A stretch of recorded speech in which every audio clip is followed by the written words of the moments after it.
Let's see if that's gonna work now. We're testing it. Testing, testing. One, two, three. Okay. Awesome. Hey everybody. Welcome to the Speakeasy Brewer. It is Brew Day, and we are brewing an IPA for my buddy's wedding. This is only version one of the IPA that we're gonna be brewing.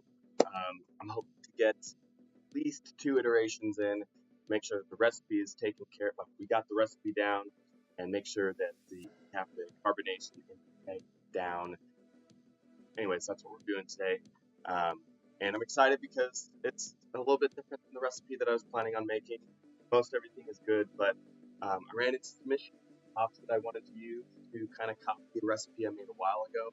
Wasn't available for me. I was super bummed about that.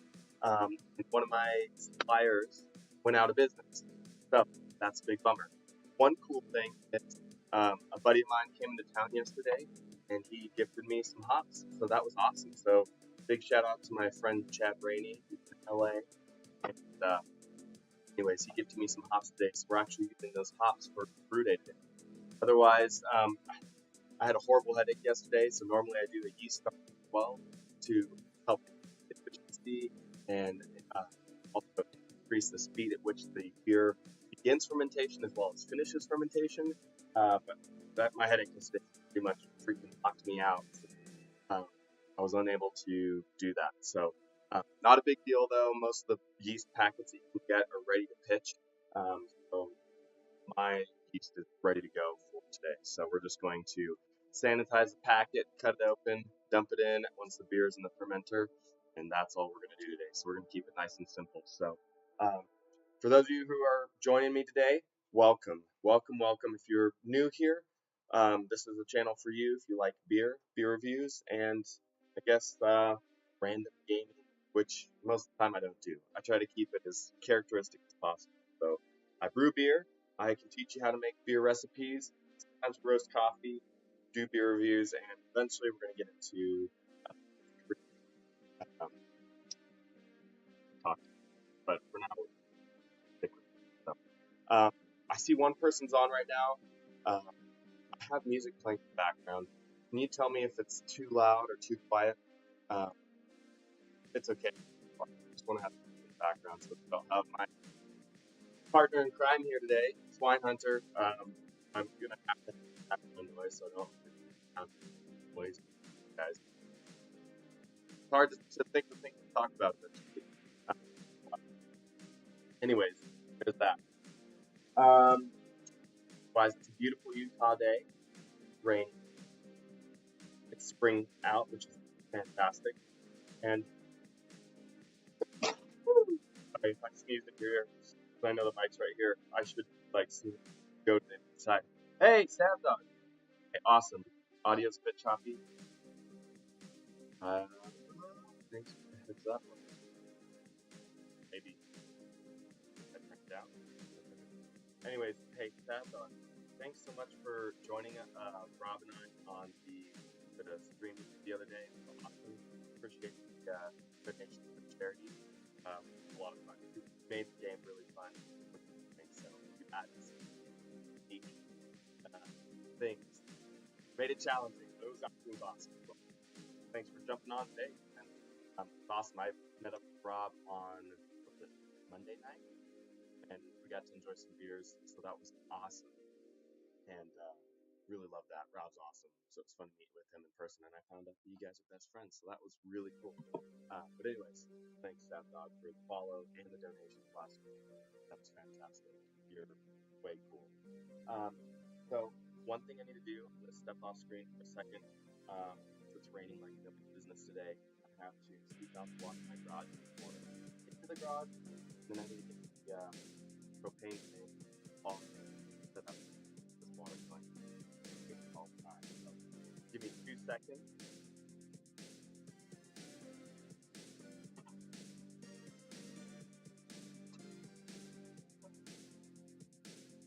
Okay, that's not thinking. Yeah.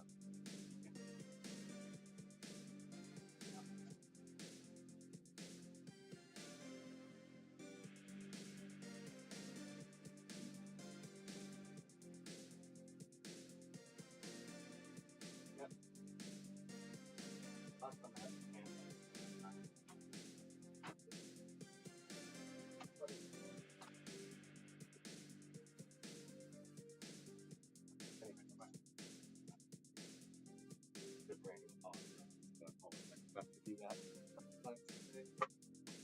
make do with it though. You know, also running long. Got one more minute.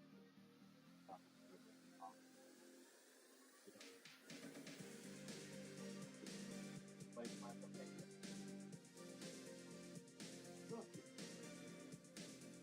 anyway.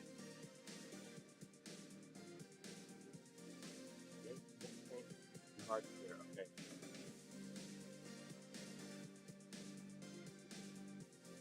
You know what?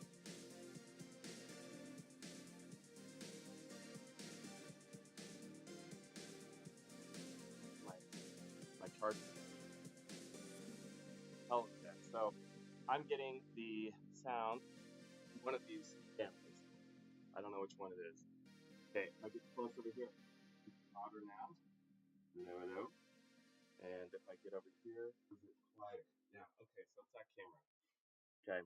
So I was trying to charge this thing, and I guess it did not charge. So that's cool. But we'll make do. I appreciate the heads up on that. Let's see. Do I have a place where I can charge this? I do. We're just gonna make do. So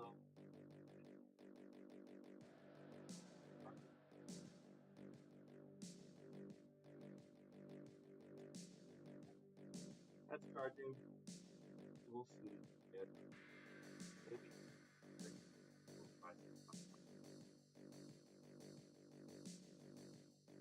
Okay. Anyways, I'm gonna bring my. You guys can hear that. A little bit different. Okay, you can't hear me at all now. Thanks for helping me. We're gonna just troubleshooting here. Okay, now you can. Okay, so this camera got the mic. My other mic, the lapel mic that I had, yeah, hence the reason why I didn't hear me. It's all good though. So we're just gonna do. I love the thing about live streaming is live streaming is uncensored version.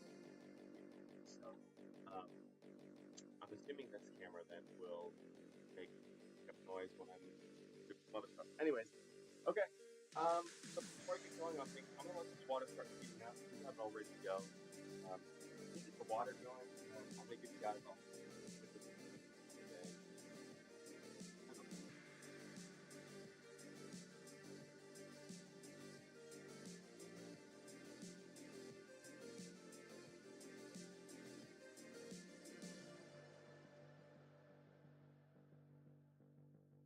All right. So, like I said, we're making an IPA today. It's been a while since I made an IPA, so I'm really excited about this one. And this one in particular is, like I said, version 1 of the wedding ale that I'm making for my buddy's wedding. So we're gonna actually be doing 2 types of beers. The next beer I brew on Brew Day stream will actually be a Mexican lager. We're gonna try our hand of Mexican lager. Never done it before, but we're gonna try, and we're gonna try and make a Modelo Special. So I am gonna do a test this probably today while we're waiting for the mash to be done. I'll take a taste of this and get some ideas of what flavor we're looking for, and then we're gonna probably come up with the recipe together on Brew Day. At least most of the recipe. In terms of the style of hops we're gonna be creating or making, I have no idea. Creating. Okay, obviously go for it. What I need to say is what hops we're going to choose to give bitterness to the Modelo. Now, if I recall correctly, Modelo, when I had it last, was quite skunky. So I'm going to make a more pleasant Modelo. It'll be Modelo Uber Especial. I want to make it better. I guess when you're a big brewery / cerveceria, it doesn't matter what you can just brew large batch, whatever. People know what they make it happen. But anyways, so what I can show you real quick, I'm sorry, I didn't get some settings to my camera, so I'm gonna have to move you guys around a little bit. So just bear with me. But I will. Guys, I'm trying to try both down, of course.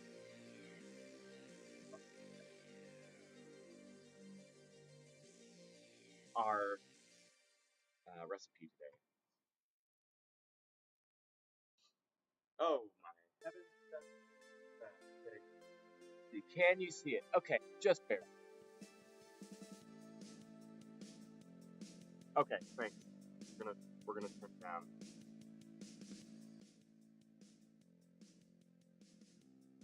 Okay, thank you so much, Sad Dog. I really appreciate the heads up on that. I'm gonna turn the music down. Okay. Now I gotta figure out. Are you still picking me up on this? This? Yep. Yep. Okay. So what you have over here is our brew day. Okay. I know I don't have a whole lot down right now. Our recipe, which is on the far right side, but I've at least got the grain bill down. I'll tell you guys what hops we're going to be using today. Um, Today, for the brew day, beer that we're making, we're going to have an alcohol by volume, or estimated alcohol percentage of 7.1. We're looking at a bitterness percentage of 63.2, so it's going to be on the higher end of the bitterness, which is anticipated and an expected with the IPA, and SRM, which is the color of the beer. It's pretty light, so it's a 7 SRM, so it's going to be more of the dark gold, similar to what we have here. Very similar plan anyways. In terms of hops, I'll tell you guys what we have for hops, and I'll put you guys on my screen. Okay, make sure you guys can. Okay, so here's our actual recipe for today. So we are going to be using 11 pounds of ale malt 2-row, which today we're getting from a local malting company, which is Solstice Malt by brewer James Reed here in Salt Lake City, Utah. Awesome dude. If you missed our interview with him, go check it out on my YouTube channel, just the Speakeasy Brewer, and it's on there. It's just Malt or James interview. Awesome dude. Awesome setup. One day when I have better cameras and lighting and everything like that, we're gonna do probably a redo of the interview and just better quality interview. But super awesome dude nonetheless. And he makes really good product as well. So 11 pounds pale malt from Solstice Malt. And then we have 1.8 pounds crystal malt, 20 lava bonds. So lava bonds. So you'll hear needs to go between SRM and lava bonds. So 20L just means it's just the color that it's similar to SRM. Pretty much the same thing. It's just a different way or measurement. So that's going to give us more of the darker hue for our malt, for our IPA, and it's also going to add a little bit more complexity body to our beer, which is nice. And then we've got about 0.7 pounds of white wheat. So that's what we're shooting for. Actually, a little less now. But anyways, that white wheat malt is there for head retention only, and that's about it. I don't want a whole lot in everything to make it tasty. But as you can see right here, back to make sure. Yes, that's correct, Sab Dog. The higher the SRM, the darker the beer. So when you're making like a stout or something like that, you're looking for an SRM of like 100 to 100. Some of the grains that you use are like 500 SRM even, and those are like the black patent malt, or like pale chocolate malt, or thing. They're just much darker. They add a lot of color to the beer. So you actually, when you're making a stout, you don't add that much dark malt to the beer, just because it pretty bitter, pretty stringent flavor. So you add a small amount, which is just enough to give it the roastiness, the coffee, the chocolate sort of flavors that you want in a dark stout kind of thing, kind of beer. And then you don't have to add a whole lot because you'll still get a lot of color. So if you add too much, you start getting like ashy, kind of bitter, tanny grossness. So you just want to do that. So when I do my stout, another stout at some point in time, I'll show you guys a breakdown of what a recipe looks like for a stout because it's a little bit. And Sad Dog, to answer your question, YouTube channel is just the Speakeasy Brewer. If you look it up and just filter it by channel, I should be like one of the top 2, 3 on there. Same picture of my channel. Me with a shine of beer. I see somebody else just jumped on. Welcome to Speakeasy Brewer. We are brewing an IPA today. So if you're interested in seeing how today this is the channel. If you're already a follower, welcome back to the Speakeasy Brewer. Okay, I'm just going over the recipe right now.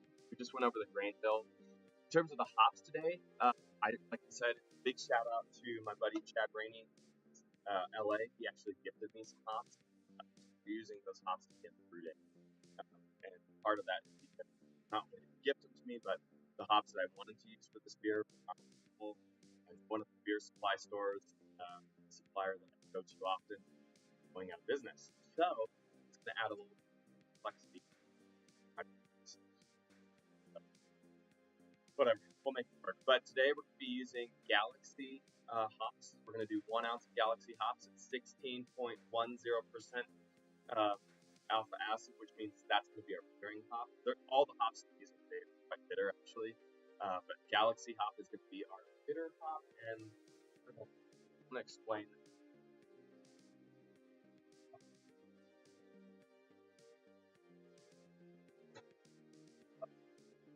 For our Galaxy hop, we have a little bit of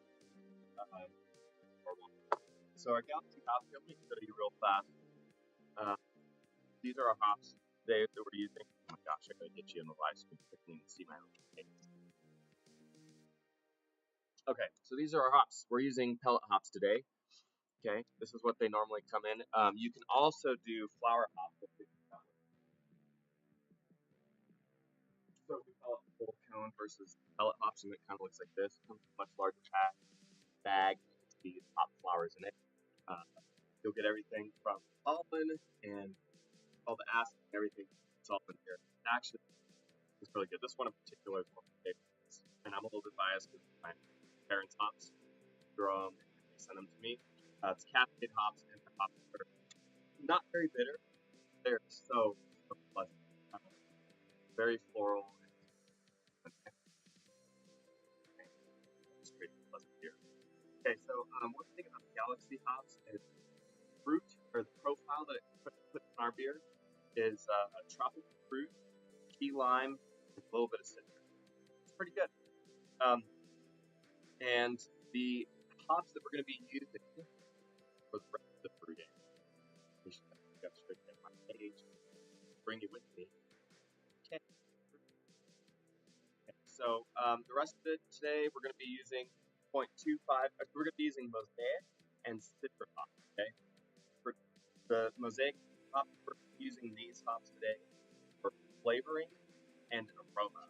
Okay. So the flavor and aroma that these 2 hops are going to provide, Citra is going to create a strong citrus, tropical, grapefruit, melon, lime, passion fruit. I don't know about you, I put that off my mouth's water. And then for Mosaic, we're going to get tropical fruit, citrus, berry, and pine aroma. So absolutely fantastic. These hops are actually often used with most stuff. Sometimes you'll get the hops there, Centennial or Mohawk, some other ones. There's like way too many, but oftentimes it's like a Pacific Northwest IPA thing, super bitter. But we're not using a whole lot of it today. The bitterness level, or the alpha acid content and potential bitterness these hops can provide is quite high. So it's 12.5% alpha acid for the Citra hop, 12% for the Mosaic. I know I'm throwing numbers out for those of you who aren't used to brewing. I know that that's kind of doesn't make a lot of sense to you, but the gist of it is the higher the alpha acid of a hop, the more bitterness it's going to provide. So we're only going to be adding about half ounce of each of these. Now you'll notice when I showed you the recipe, you'll see that there was two. Let me show it one more time. You'll see that there's two of each. Okay, 0.25 of Citra and 0.25 of Citra, but you'll notice over here that the boil time, okay, so 20 minutes versus 5 minutes. And then when you see our galaxy, it says 60 minutes. So when you're brewing a beer and you're putting hops in your beer, when you put hops in your beer, you're adding bitterness, flavor, aroma, okay? Um, the bittering hop goes in at the very beginning of the boil, and it's in there for the full 60 minutes. The flavoring hop, the aromatic hop go in near the end. So flavoring will go in around 20 to 15 minutes, and for the rest of the boil, and then the aromatics go in around 5 minutes to 0 minutes of the boil, just to add that aroma. Now, if you're dry hopping and adding more hops later on in the process, you're going to wait for the beer to ferment. And once the beer is done fermenting, then you're going to add your hops to it, and you're going to let it sit.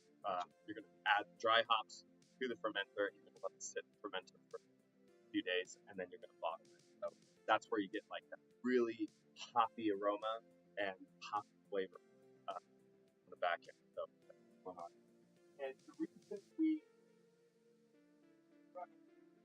okay, so we'll see how it does. The reason we put hops in the boil is because it goes through a process called isomerization. I'm not going to explain what that process looks like. I don't understand that process as well. All I know is that what's happening in the boil is it's actually the alpha acids as well as beta acids. Hops are one thing that I need to do a little bit more research on so I can explain it a little bit better. But when it's going through the isomerization process, the alpha acids become iso-alpha acids. It also releases the oils from the hop to put it into the beer. That's where you're getting your flavor from. So that's what's happening. And you need a vigorous boil to like really get that rolling through the beer. It's time for me to keep off the water again. Rain. Bad today. So, anyways, Staff Dog, since I think you're the only one here, if you have any questions about the process, you might not have seen my previous streams on Brew Day. If you have any questions, please ask away. I'm happy to explain every part of the process as well as I can. Anyways, I'm going to go put these away for a second because these are later on down the road.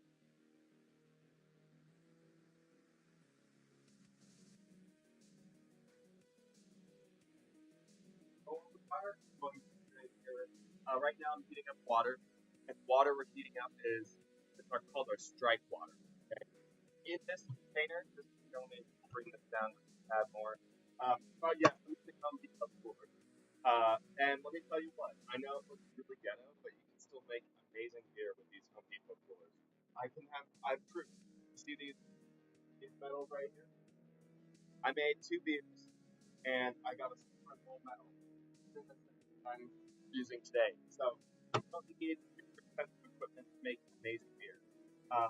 The expensive equipment is nice because it helps you maintain beer. It's a little bit more automated, it's a little bit more hands-off, so it makes brew day a little bit more pleasant.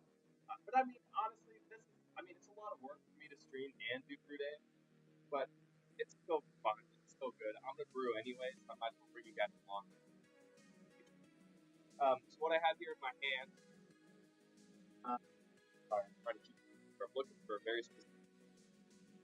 This is a false bottom. If you look at it, you've got holes in it. This is going to go in the bottom of our Home Depot cooler. Reason being is we're going to put the grains on top of this on the inside, and it's going to create a bed for or foundation for the grains to rest on, and then we have this tube right on the bottom. We have a little hole that attaches to the tube. When we rinse the grains off later on, thank you. When we rinse the grains off later on in the process, we're going to rinse off all of that wort, and we're going to move it from the mash tun into the boil pot and boil it. false bottom is going to prevent those grains from going into the boil pot, and we're actually going to do a process called vorlauping, which is kind of a recirculation of that wort and to kind of settle that grain bed a little bit, make it no longer getting a lot of particulate into the boil. But at the same time, it's not that big of a deal. Because honestly, it's gonna sink to the bottom. But all the things you can do to help clarify your beer is good. And this is the bottom of our container like this.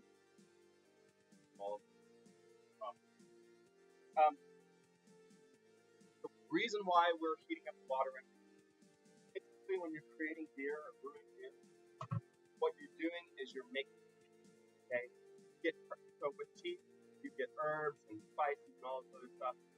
Hot water. You let it sit for a while. That hot water extracts the oils and extracts the flavor, color from those herbs and spices, right? So beer is the same way. But beer, you're just putting grains in instead of spices. You add spices to beer, but that's all we're doing is we're making tea. And it's not beer until it goes through fermentation. So what it is fermentation process before it becomes beer? It's called wort. And it's spelled W-O-R-T, like wort, but it's pronounced wort. That's what we're creating today. We're brewing wort, which when we put the wort in the fermenter and add the yeast, then it's going to become beer. Beer is an alcoholic, right? So, and you can also make non-alcoholic beer, but that's what we're doing. So anyways, I see I did, so this one in particular, I did not modify. This is my neighbor's. The other one I have over here, I did. So basically, I went to Home Depot. It's like $60 or something like that. And you can find the modifications online.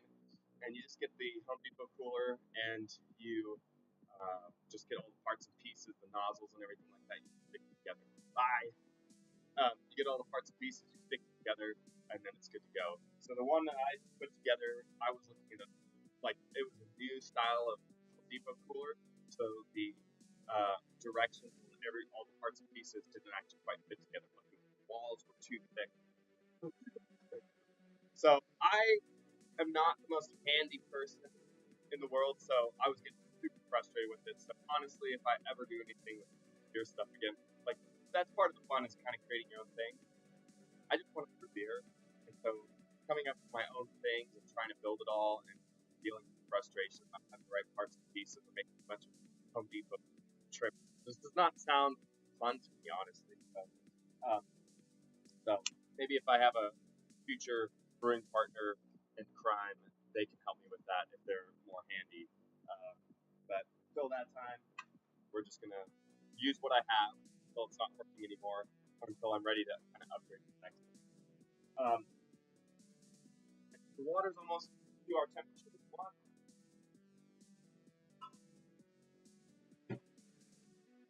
What I want to do is I want to preheat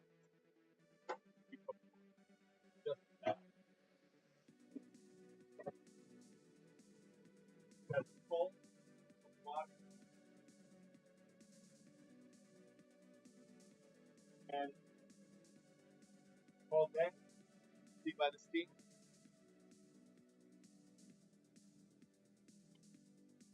So what I did last time was I heated up a little bit more than I normally would. Right, like 30 degrees. But we also lose a little bit of heat in the transfer just because it's cold. You know, it's not summertime. So, oh, you can't hear me. Okay, thanks. Okay, so basically what I'm saying is I'm transferring the water from the pot to the mash tun to preheat it, just to make it a little bit warmer so it's not extra cold, and therefore causing the temperature of the grain to go down. Because I need the temperature for our mash today to be 102 Fahrenheit. I need the grains right now are inside. It's room temperature between 68 and 70. So I'm going to do 170 today. I said I was going to do 5, but it happened last time because I did 170. What we're going to do today, bring it up to 170 for transfer water. The water, and then we're going to add our grains, and we're going to start the mash process. So, I've got a little time to sweep the water out and go get my grains, and then we're going to go through the whole process, and I'll explain everything.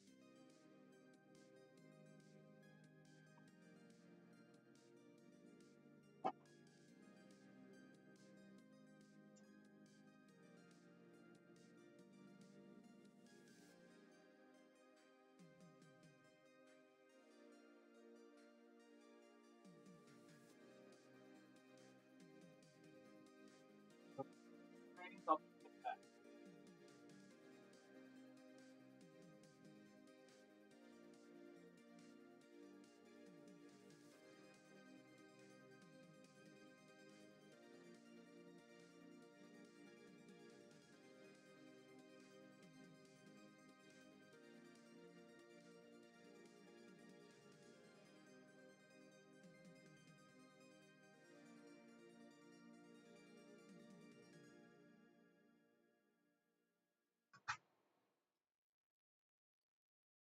All right, so here's our grain for today. A whole big bag, and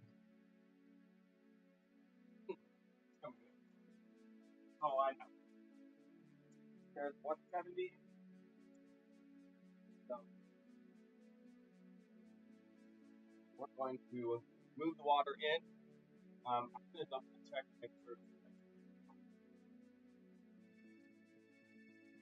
Sometimes the difference between the thermometer on the and 170 looks good.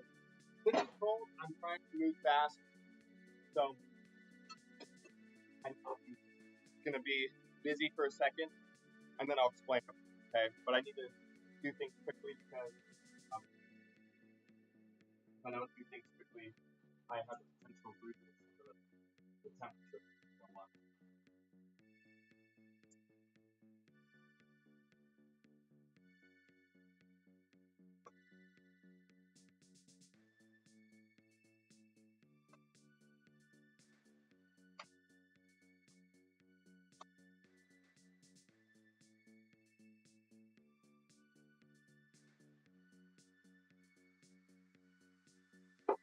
Okay, one thing, what I always recommend, and pay attention, this is a word caution.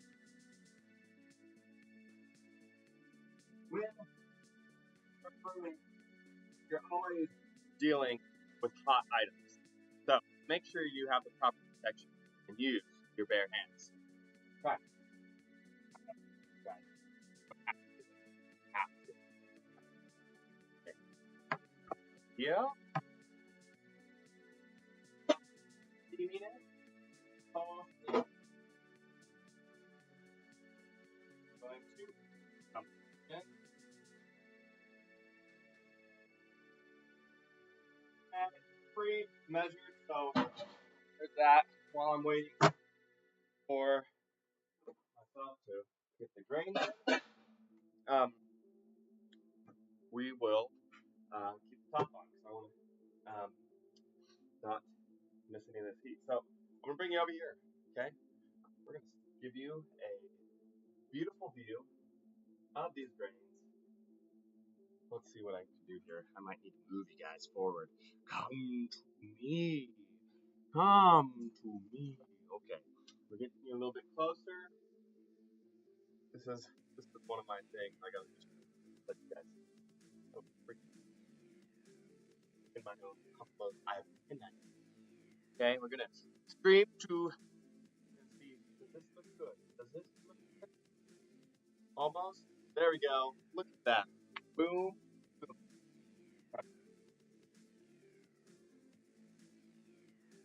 All right. One of these days, I'm gonna set the space for. Okay, so 170-degree water that's in here. We're gonna open it, pour the grains in real fast. We're gonna stir it. When we stir it, we're going to try and clump everything, like get rid of all the dough. Really get in there, all the way to the bottom. Try and make sure there's no clumps of grains in there. You want to make sure that it's all cooked with water.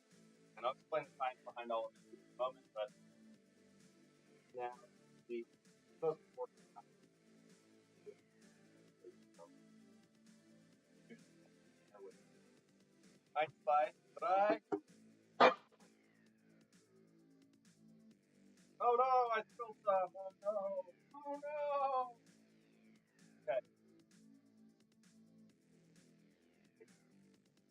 Probably save some of it.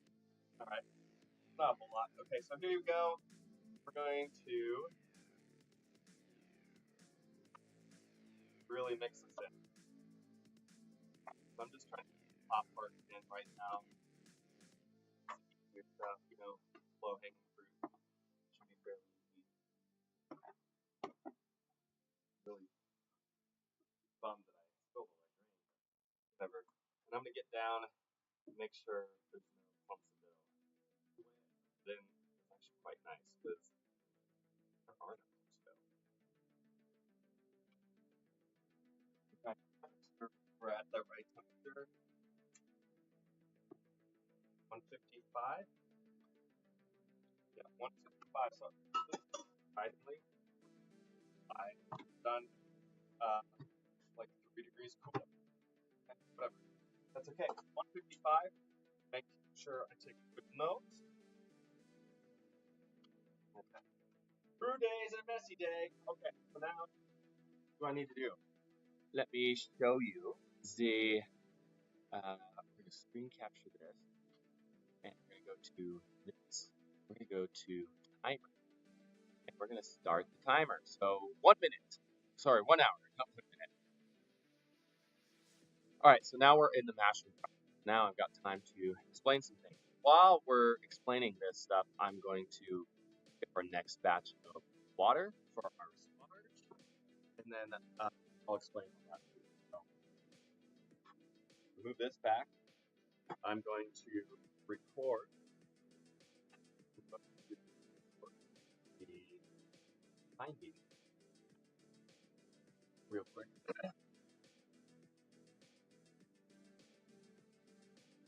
Water and 1.5. So 3 degrees difference in our water, not that big. And our mash is not that big of a deal. If it's like 10 degrees plus, then we have a problem. So, but it'll be fine. So let me get the water going here. Heat it up, and then we'll talk. I also need my coffee.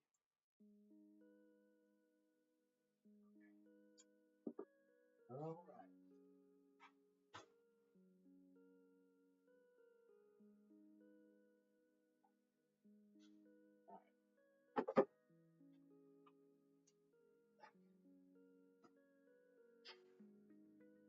Man, it is just like non-stop rain today. I'm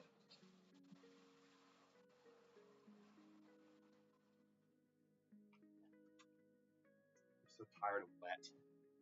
Ugh.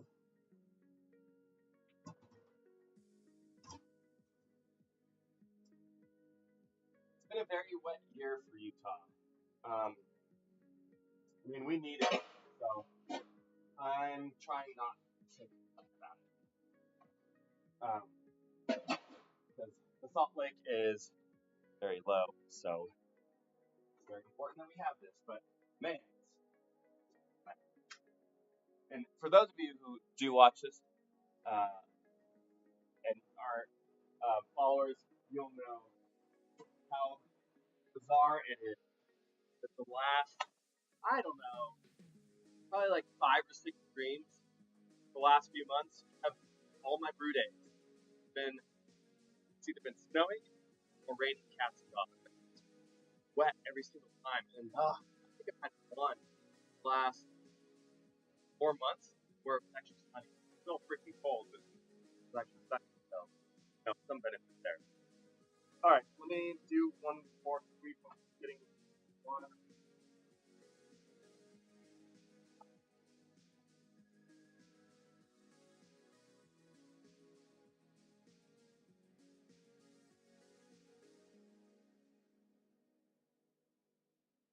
I would like to do my best at cleaning as I go, because I don't like cleaning very much. And for my hobby, it requires a lot of cleaning. A lot of cleaning.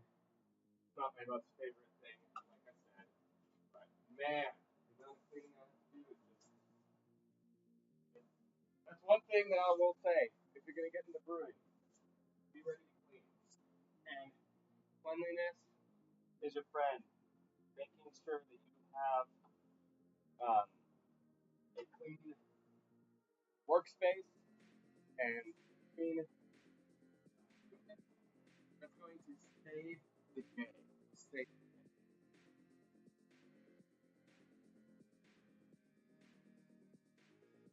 Okay, let's see. I've never been to Utah. Let's go. Oh, dude.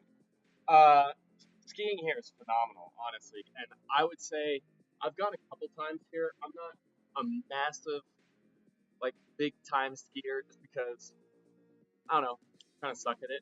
So I end up falling a lot. I do better once I have a pint or two in my system, because then I don't care. And I just, like, flop like a doll if I fall. So it hurts less. And I'm a little more bold, like with virgin. Um, Rubella, she is more of a skier. We both snowboard. We'll do cross country skiing and snowshoeing and stuff like that. And there's a few hikes that we do that we just hike up and then sled down. That's kind of fun. But the skiing here is great. We have a ton of skiers. We have Park City, we have Deer Valley, Snowbird, Snow Basin, a new one called Mayflower, Solitude, Bright, Alta, um, and I already said Snowbird. Anyways, we have a ton of them here, and the snow is amazing. And this storm that we're getting right now is actually dropping another foot to 2 feet of snow up the mountain. So ski season is going to be extended. So all the people who are skiers and snowboarders, like hardcore, like woo! Um, but I'm definitely ready for summer weather. It's just been the last couple summers have been late. Like it'll be like June and it'll still be raining. We do get a ton of snow, and in the wintertime we get at least like 3, maybe 4 like big storms in the Salt Lake Valley where it'll snow somewhere between 5 and 50 inches or something like that. Just depends. Where we live, we are also in the mountains, like 4 miles away, so we end up getting a little bit more snow than the rest of the valley. Or, or, yeah, we have a ton of ski resorts. And we actually live like 30 minutes from Solitude and Bright, and awesome. And those two places are expensive, but they're not that as expensive as if you go to like Park City and Deer Valley. That over there is just like millionaires. Um, but you can find. But also, we have more national parks in our state than any other state in the United States. We have Zion, Bryce, Canyon. We have Escalante, Arches, Canyonland. We got like 5 national parks here. And I definitely recommend Zion, Arches, Canyonland. It's beautiful. I've never been to Escalante, so I can't speak to that. Bryce I've been to also. It's actually really cool. It's really like otherworldly, and it's beautiful. But I don't know. It wasn't like I didn't like it as much as Zion. Zion was just fantastic, and Arches is super cool too. But Bryce it's got some weird like formations and stuff, which is kind of cool. And it's got like the oldest trees on Earth, I think. One of the oldest types of trees is bristlecone pine, and I think there's one there that was alive back in the year like 2,000 years ago, 2,500 years ago. So like when Christ was alive and the Romans were taking over and all that other stuff, like wild stuff. And it's just like just barely get by, but it's still alive. It's pretty wild. But yeah, Utah's amazing, and we're like right next to the mountains. Like 10-minute drive, you're able to hike to your heart's content, and it's freaking fantastic. Anyways, so got a little bit of time. So I'll explain a little bit about what we're doing here at the Mash. I kind of explained it a little bit. It's a very simple idea of things. We're making tea. We're steeping the grains, and what's happening during this process, the process is called saccharification. So we put hot water in, and yes, it's steeping, and and it's turning into tea. Works, but there's actually some really cool stuff that's happening in here. So our grains, our wheat, our pale malt, malt, they are they're going through this process called saccharification. Simple idea is that during saccharification, you're converting starches to sugar. Okay, to make the little bit more complex, but somewhat important for what we're doing here. Why I needed a very specific temperature for today's mash is during this saccharification process, that hot water is activating enzymes in the grain, and those enzymes are what convert the starches into sugars. So if I were to draw it out for you, there's like these little chains of starches, okay? Long chains of starches. Just imagine a bunch of circles in a row. Kind of like Snake, that game Snake, right? And you have two types of enzymes that are being activated. You have beta amylase and alpha amylase, okay? So beta amylase is more active and prevalent in cooler temperatures, and beta amylase will start randomly eating parts of starch chains, and it turns the starch chains into simple sugar. Okay, so imagine this long chain of starch. So imagine like 10 circles attached to each other, and this beta amylase is going around, and it's breaking the starch chain up into like one or two circles, like simple. Okay, then you have alpha amylase. Alpha amylase is more active with hotter temperatures. Okay, alpha amylase is breaking up the starch chain, but instead of creating simple sugars, it's creating more complex sugars. So imagine the starch chain getting broken up by alpha amylase, and instead of making one or two circle chains, it's making like 4 or 5 circle chains. Okay, much larger ones. Now, why do I break it down into simple sugars and complex sugars? This is the simplest way for understanding it is simple sugars are the sugars that the yeast eat, create CO2 and alcohol, and complex sugars are the sugars that the yeast can't eat and they remain in the beer. So if you mash your beer at a hotter temperature, you're going to have more alpha amylase and therefore more complex sugars, which means that there's going to be less sugar for the yeast to eat. So you're going to have a more full body beer, more sweet, more malty, that kind of thing. If you have, for example, today with the temperature we're using, we're going to have a good balance of beta amylase and alpha amylase. And so what's going to happen is we're going to have a good mix of simple sugars and complex sugars. So this beer will be somewhat sweet, but somewhat dry, and that's the simple sugars are going to be eaten up by the yeast, right? So it's going to be somewhat sweet. So I'm trying to shoot for that balance, kind of give it a little bit more complexity. What we're getting today is that medium body, okay, for a beer. And then you have light body. And what we're doing with that, when you brew beer with a light body, or you're trying to target the light body profile, you're going to be using colder temperatures in the mash, so about like low 140s to high 140s, so between 140 and 148-ish.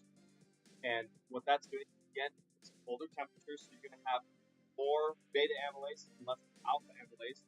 You're going to have more simple sugars and less complex sugars. So what do you think that would do?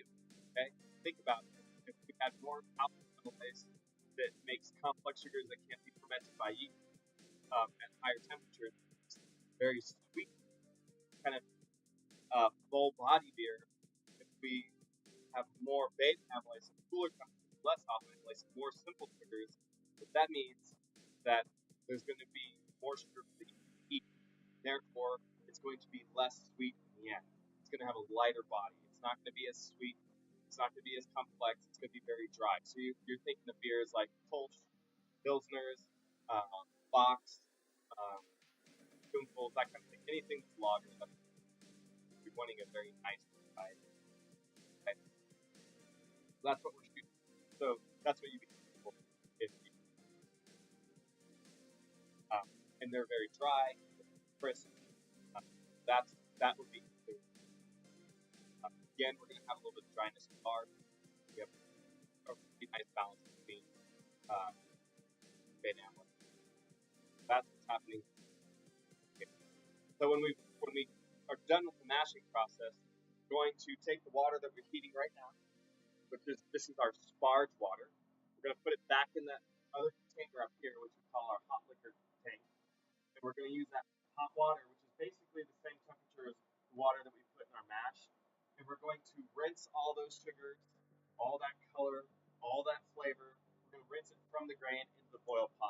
and then we're going to boil it. And then what we'll do before we sparge it, we're going to do this process called vorlaufing. Okay, vorlaufing is simple.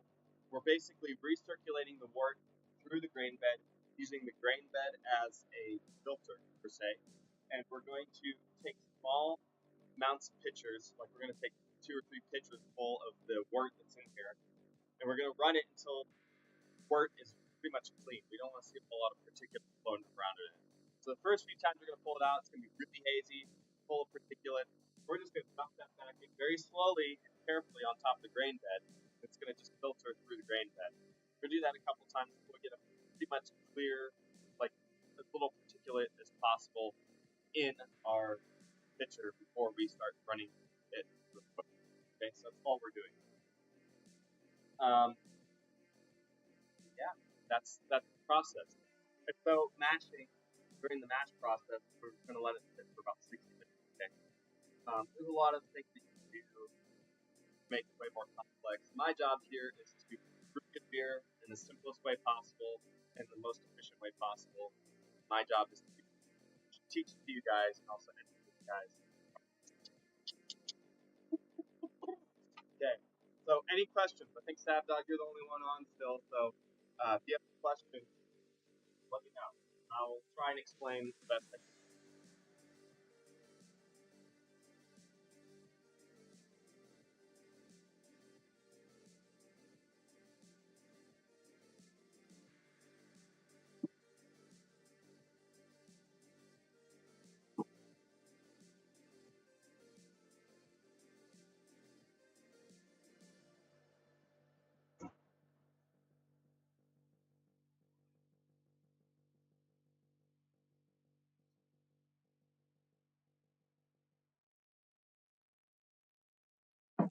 I don't know how long my mic is going to take to charge, but hopefully it can charge it up here soon. I got to sweep the water out.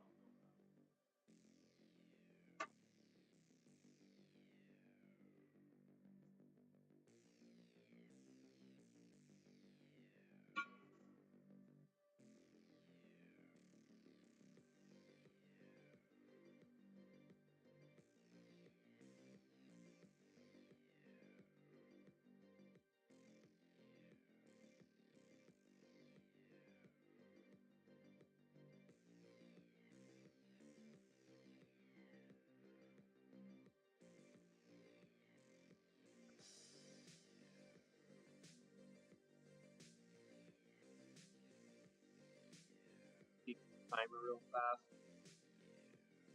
Got 45 minutes. Wow, with this. Now real fast. So I've been playing this game. That's not a game. It's a something for building.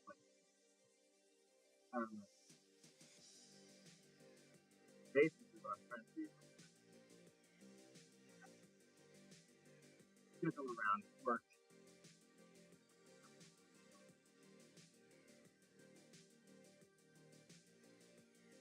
What I'm trying to do is like, now.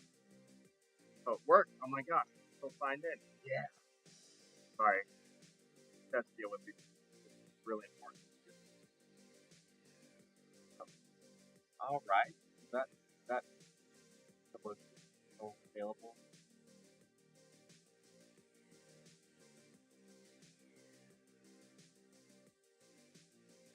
Break that down. No.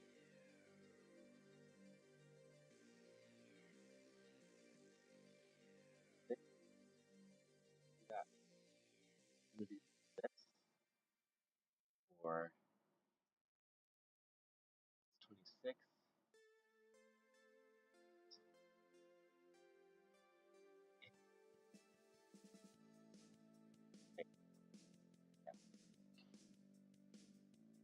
Sweet. Okay. All right. So I'm playing this game, and it's just like super addictive, guys. Super addictive. Not, and again, that's not really a true game. It's a thing that I'm trying to figure out for. I'm trying to do as much as possible.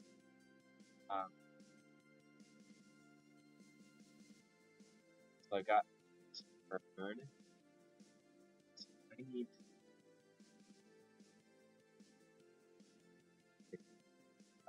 I'm sorry, guys. Just gotta bear with me because do this. So the game is this, and it's super weird with my job. The game is this, okay? What I need to do is I need to clear my schedule. So I have a schedule, okay? All the days I'm 3-day trip, 4-day trips. If you're new to my channel, with that dog, maybe you don't know, I'm there. Okay, my schedule is kind of fantastic. Crazy. Okay. Oh, actually, hold on. Sorry, I gotta go back. I just realized I can do this thing. Just, word, I can do this. Oh, I'm sorry. Oh, Sav Dog, I saw you put something out there. So just give me 1 second, dude.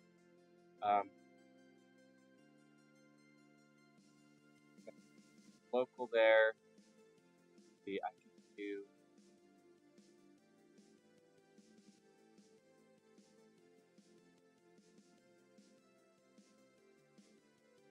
that one. That's a good one.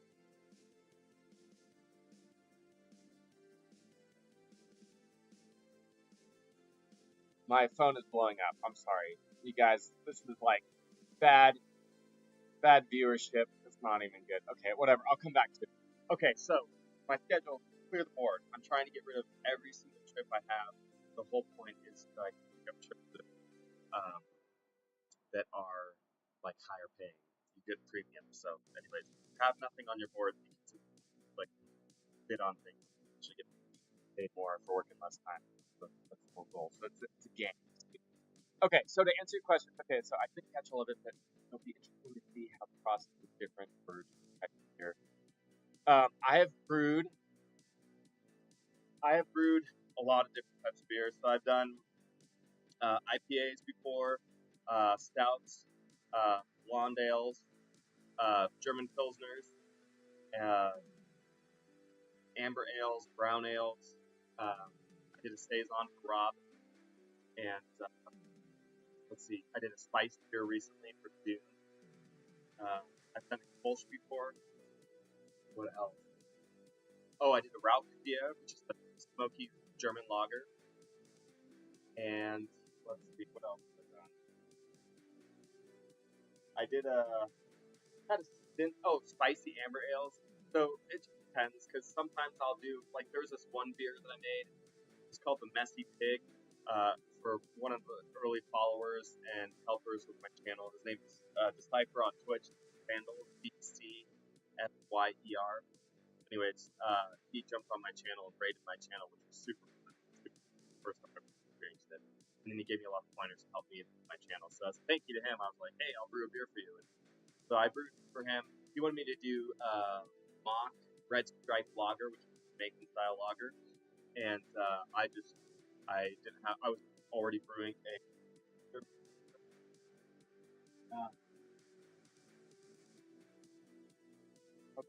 German Pilsner for Sumgoner, which there's another guy that was one of my early followers, and he helped really build my channel too, or help like, my channel and stream. And so I didn't have to brew 2 lagers. So what I did was I made a mock lager. So it's still an ale, but I found a yeast that really made for a really dry, crisp ale. And what I did was I just did a light body mash, so it would taste like a lager, and it worked out really, really well.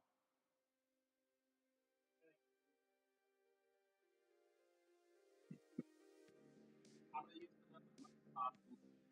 Fortunately, propane's not super expensive. Yeah, so I've made quite a few beers, and there's a whole bunch. There's so many styles. Like I've not done a sour yet. I haven't done a hazy IPA yet. Juicy. Uh, I've never done a double or triple. Not done a Bach before. With beer yet. A spoonful or alt beer or Märzen beer or anything like that. So I got a lot of beers still to like work through.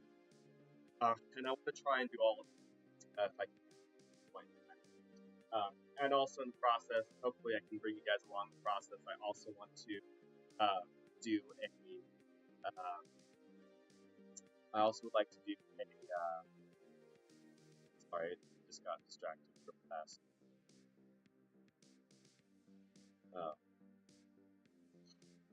Um, okay. So going back to what I'd really like to do is I'd really like to um, do a go through the beer fermentation process, really learn to um, get all of the aroma and flavor, be able to taste off flavors, and really know how to beer really well. It's a long process. I think it's a long process. I don't know, but like for you to become a beer judge, like a certified beer judge, you have to go through this whole process, and like $100 to um, take the test. $100 for the test, and it's like a class. So it's like a wine sommelier, it's a beer sommelier, basically. And they teach you how to pick out off flavors, as well as uh, proper or like acceptable flavors for styles. It's everything like this beer, this style beer requires this type of head, and um,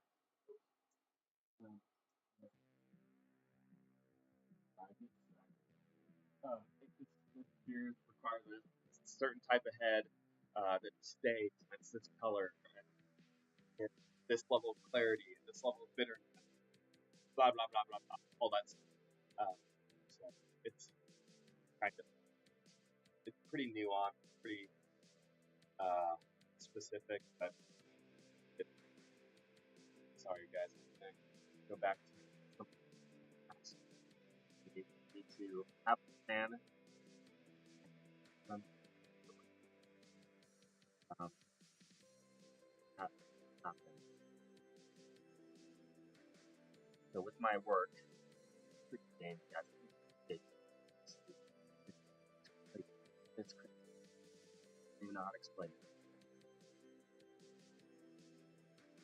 If, if, if, I gotta figure it out. Anyways, I can't do two things at once. I want to focus on you guys. This is what's fun. Okay. Yeah, I had a sour recently, and it was like it wasn't. I'm not a big sour fan, so I drank it. And I'm like, ugh, ugh.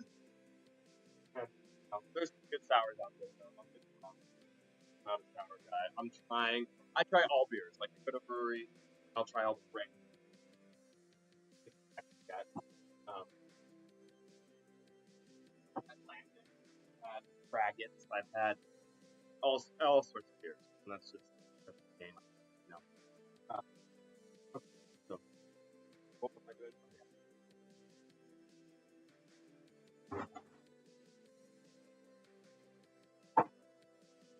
Uh, One other thing is lifting. When you're lifting, always try and be careful of your back. Prevent that once. It was so much fun. Okay, okay, thanks. Okay, well, I appreciate it. I'm trying to figure out my whole thing right now. I'll try and fix the lapel. But hey, Sad Dog, thanks so much for jumping on for a short period of time and hanging out. That was awesome. I really appreciate it. Um, Hope to one day meet you. Maybe one day if I have a BWE overnight again, I'll have to hang out with you and Rob or something like that. If you're a BWE, I think you're a BWE, but maybe. Anyways, whenever you have to run, peace, brother. Thanks for on.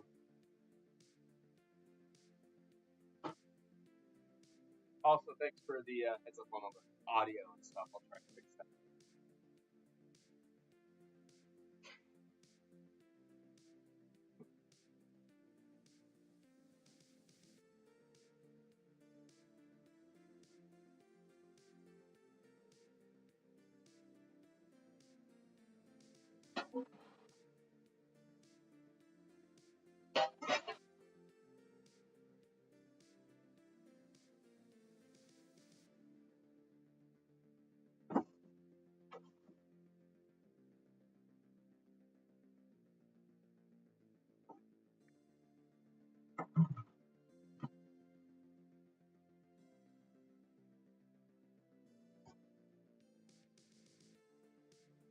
Awesome. Appreciate it. Hey, cheers. And yeah, we'll see you around. I think my mic might be done charging soon. So let's hope. Let's hope.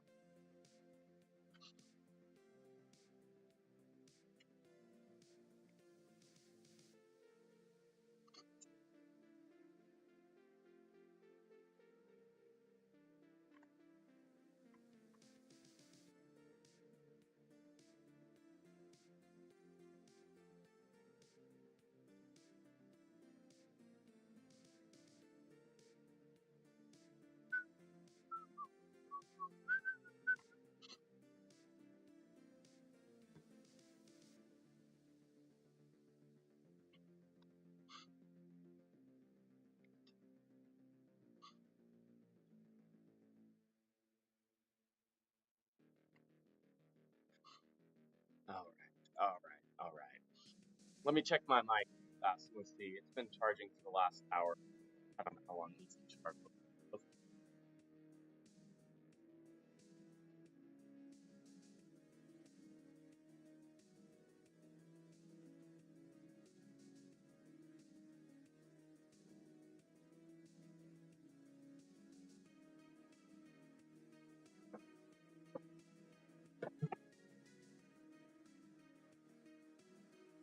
We're gonna test it out. Yeah, see if we can light. It's a good sign. Let's just make sure. Ah, oh, here. Boom. Okay. Yes. Okay. How about now? How's the? I don't know if you're still here, Sav Dog, but if you are, how about now? I think this is gonna work out much better. Fixing the audio. Audio machina. God, this is just too much work.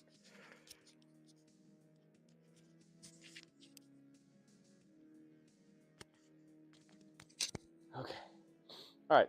That's good. You guys should be able to hear me now. No laughing. There was a bird that came by and it sounded like it was laughing at me. Nerd. Did I put that away?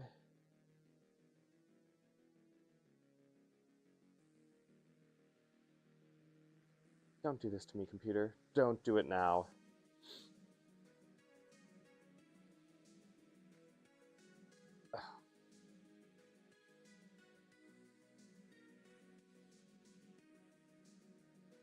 It's done on the 28th. Can't do it.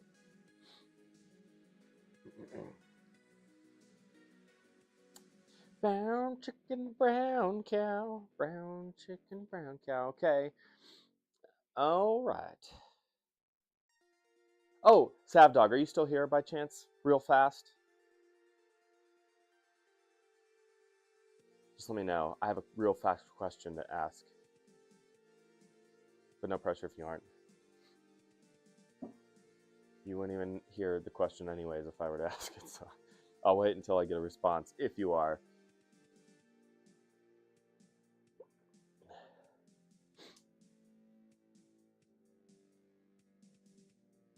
Okay, if it's not Savdog who's on right now, whoever's on right now, I have one quick question for you. So just let me know. Please show me a sign if anybody's there. It'd be so much fun to, like, we'll call it, instead of paranormal activity, we'll call it normal activity. And I'll have to get lights and I'll be like, if anybody's there, please show me a sign, and you guys can flash the lights. It'd be kind of funny. I have a weird sense of humor. I'm always thinking of things that could potentially, like, just be a joke. Like, I don't know why I do that. I never take things seriously, y'all. Never, never, ever, ever, never, ever, never, never, ever, ever take things seriously. Nope. Okay, nope. All right, cool. Well, whoever does end up coming in, I'm gonna have to ask you a question, because I want to see if I just want to see if ads are rolling at the beginning of the stream, because I don't want there to be ads. I'm trying to switch things around for my stream from here on out. I've been told that my last stream that I did, there was pre-roll ads, and I don't want to scare away people. Because that's no fun. It's way more fun to have people here. Timer, 27 minutes to go. We're almost done with the mash process.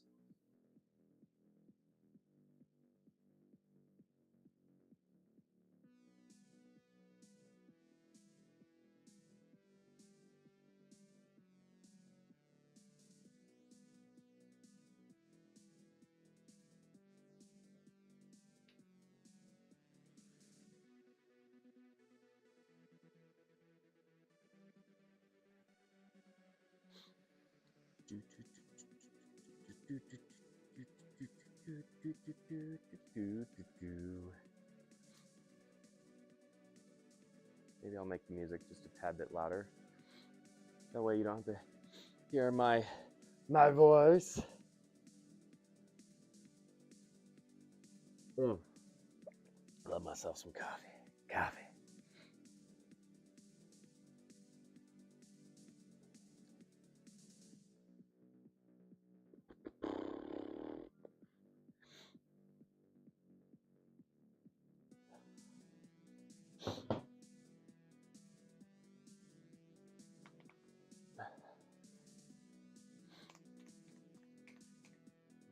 Almost beer time, beer 30. You like my songs? I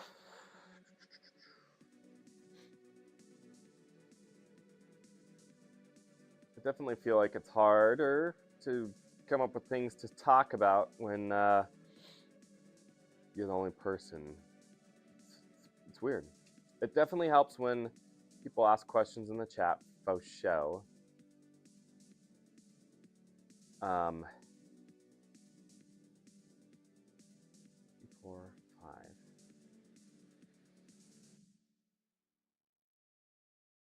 9 days. Sweet.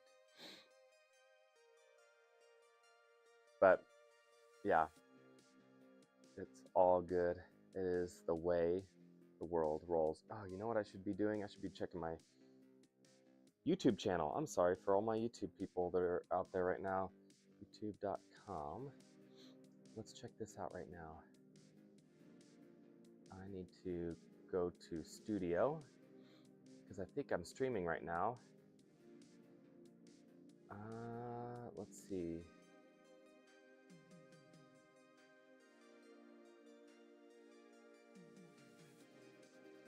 Let's see.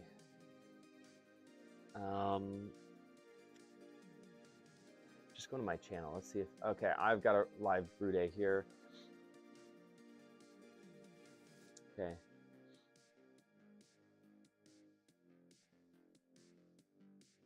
All my peeps on YouTube. Okay.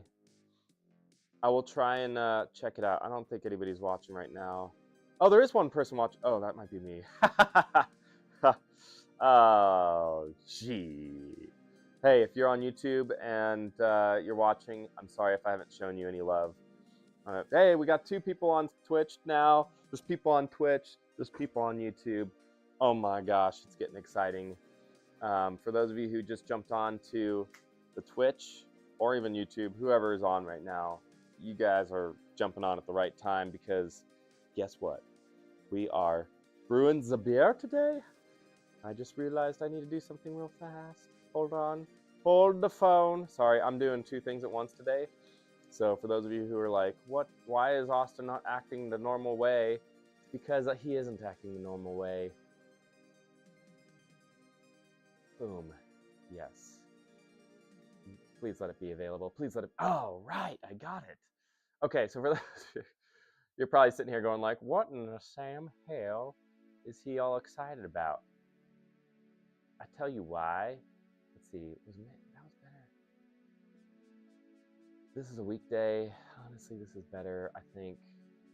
Okay. Sorry, I'm doing two things at once. So I'm dealing with a work thing right now. So let's check this out. Let's make sure. Okay, we have one person watching on YouTube. So if it's not me and it's new people, welcome. For the new people who are on Twitch right now, if you're a normal follower, welcome. Glad to have you back. If you're new to the channel, I'm gonna turn down the music now because now y'all are here. If you're new to the channel, we brew beer here. We drink beer here. We do beer reviews. It's just basically beer, except for my last stream, which was unusual for the channel, a little off character. But we did a live stream with Rob with 2Bs, and we did a charity stream and we played Civilization. He and I were dueling it out. We're gonna have another episode of that coming up here shortly. I don't know when, but if you're free, definitely jump on. And that was a fun one because we were raising money for our charities, which my charity's still going. So if you want to support my charity, I would love that if you could. I specifically volunteered with this group of people in Utah. It's a Volunteers of America. It's a big nonprofit throughout the entire United States, but the Utah Volunteers of America actually volunteered there. So I have skin in the game there. So it means a lot to me if you want to support that in any way, shape, or form. That would be awesome. Also, if you're new to my channel, or maybe you aren't new to my channel, whoever just jumped on, can you do me a favor and tell me if you had ads when you jumped on? Hey, what's up, dude? I haven't seen you in forever. Hope all is well. Hope you're making some sick music. And did because you were doing music. Oh, right on. Awesome. Okay, good. I'm trying to get rid of ads. As much as it sounds exciting to make money on Twitch, I'm always open for it, but I'm going to start just focusing on doing charity work now. Yeah, anyways. So instead of people subscribing to my channel or having to deal with ads, I'm just going to have them donate instead. So whatever people would pay for a subscription to my channel, they would just donate. So anyways, sweet, dude. I bet, dude. That's so awesome. I jumped on and watched a couple of your streams. Dude, that's freaking wicked. It's awesome. Dude, that's awesome. Super cool. Well, that is amazing. That I still can't believe that you are going to be doing music in GTA 6. That's so sick.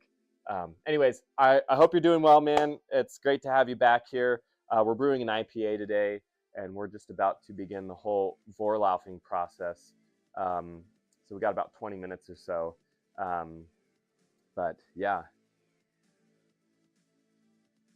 Oh, no kidding. That's awesome. Brewdog's actually quite good. I went to they may make a that's awesome.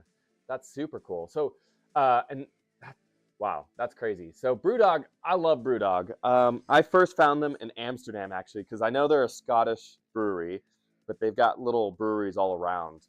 And I went to a pub in Amsterdam that had a bunch of Brewdog beer, and yeah, it was fantastic. And I actually found a brewery that Brewdog has in Columbus, Ohio, of all places, and I had some of their fresh beers. It was fantastic. Yeah. Oh, that sounds amazing too. Grapefruit Hefeweizen. Okay, good question. So in terms of the hops today, we're using Galaxy hops for our bittering hop, and then we're going to be using Citra hops as well as Mosaic hops for the flavoring and aromatics. So we're shooting for a super tropical, fruity beer. That's the plan. Oh, you live in Cincinnati? No kidding. That's awesome. I actually might be having an overnight in Cincinnati here in a short bit. So beautiful area. Yeah, orange peachy. There's some key lime as well, and it's There's one that's floral. Actually, where did I put the hops real fast? Yeah, and they're actually quite bitter too, or they have high alpha acid. So yeah, tropical fruits, citrus. So mosaic, citrus, berry, pine aroma. Galaxy is key lime, tropical fruit, little citrus, and then the citra is just a very strong citrus, tropical grapefruit, melon, lime, and passion fruit. So those are the flavors. It is. You're right. And honestly, like when I honestly don't taste the lime in it. Honestly, at least my um, yeah, I don't know. The lime just doesn't stick out as much. Are you sick of that hop?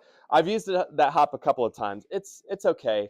Today, what I was hoping to do for hops, I was wanting to use two French hops. One of the hops is called Talus hops, and the other is um, Mistral hops. And both of them have a very amazing citrus tropical flavor to it. My original recipe, this was supposed to be a redo of a recipe I've done before in the past that smelled and like I squeezed peach and pineapple into my beer, and I was like, I got to replicate that. I got to do that again. And so I was trying to do that, but the two beer supply stores that I have nearby, they don't have any of those hops that I wanted. So I was super bummed about that. But what I was going to do is with this one, because the last version that I made, it tasted really great and it smelled amazing, but the smell I got was not what I tasted. So now I'm like, I need to make sure that I can taste what I smell. So I'm going to be playing around with these different hops, and this is version one. We're actually brewing this beer for a wedding. So this is version one. I'm going to do two iterations before I send it off to wedding day. And we're also going to be doing a Mexican lager, not next week, but the week after next. It'll be a little late after Cinco de Mayo, but we're going to be um, yeah, doing a Mexican lager. Anyways, let me catch up on what you said. I'm sorry, you said a lot. Yes. Yeah, I can see that. Cat piss. It could be that the hop was old, man. I've had some Idaho 7 and it's tasted pretty good, but I hear you. There's a lot of Idaho 7 in a lot of things right now. Let's see.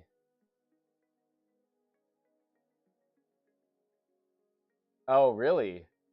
Ooh. You know what? That might actually sound good. You know what I really like also is tahine. I was thinking of doing tahine for Mexican lager, um, or adding a little bit of lime to it, like actually getting the lime and like putting it in the boil. I thought about doing that, or like lime peel or lime zest, like dehydrating it and then just throwing it in the boil. Making a hop jam. Think of a jam you can wake up. Oh, interesting. That's super interesting. Huh. I like that idea though. If you make it happen, let me know how it does. Ooh, the Citra apricot sounds amazing, and the raspberry mosaic, that also sounds really good too. Honestly, those are great ideas. If you make them, let me know, and uh, if I end up in Cincinnati, I'll just connect with you. If I can't remember if you're on my Discord or not, but if you aren't on my Discord, join the Discord. We'll stay in contact. Maybe I can bring some beers, and you can bring your beers, and we'll swap beers and enjoy some brewskis together. Okay, sounds good. Sounds good. I like it. Um, that's a bummer. I'm sorry to hear that. Also, I just see somebody jumped on, and actually, I should check my YouTube also. Nope, I think it's counting myself as being the watcher, which is silly. But for those of you who are new to the Speakeasy Brewer, welcome. We're brewing an IPA today. So we're just having a conversation on hops right now, and you're coming in at a good time. We're getting ready to move the wort from our mash tun into our boil pot, and we're going to begin the whole boil process, add our hops, and we're going to make this beer, and it's gonna be fantastic. It's going to be really, really good. Oh, lime ghost. That's a beer that I've never made as a ghost, so I might have to try that out. Okay, so before I forget, I'm checking my timer real fast just so you guys have an idea. So I have 13 minutes before we do the Vorlaufing process and the Sparge process, okay? And I'll explain all of that as we're going through that process. and I'll have a camera on it as well, so you can kind of get an up close and personal view of like what's actually happening. Um, this process is an important process. Okay, we're rinsing with the sparge. We're basically using our hot water up here, which this is our makeshift hot water or hot liquor tank. And it's not hot liquor. It's not like spirits, like whiskey or any of that stuff. It's just hot water, but hot liquor tank is what we call it. And we're going to use this hot water to rinse our grains that are in here to get all of our sugars and color and flavor from the grains into our boil pot. We're going to heat it up, bring it to a boil. We're going to add our hops, and then we're going to cool it down incredibly fast near the end. And when I say incredibly fast, in beer terms, incredibly fast is like 10 minutes. That's incredibly fast on brew day. But it's more like 10 or 15. So we're going to do that. Once we cool it down, we're going to add it to the fermenter. We're going to add our yeast, and then we're going to stick it away somewhere, and we're just going to let it ferment. And then it'll go from what we call wort, which is what we're making today. We're making bitter, hoppy wort, and then it's going to become beer once it goes through the fermentation process. It's not beer until the fermentation process is done, okay?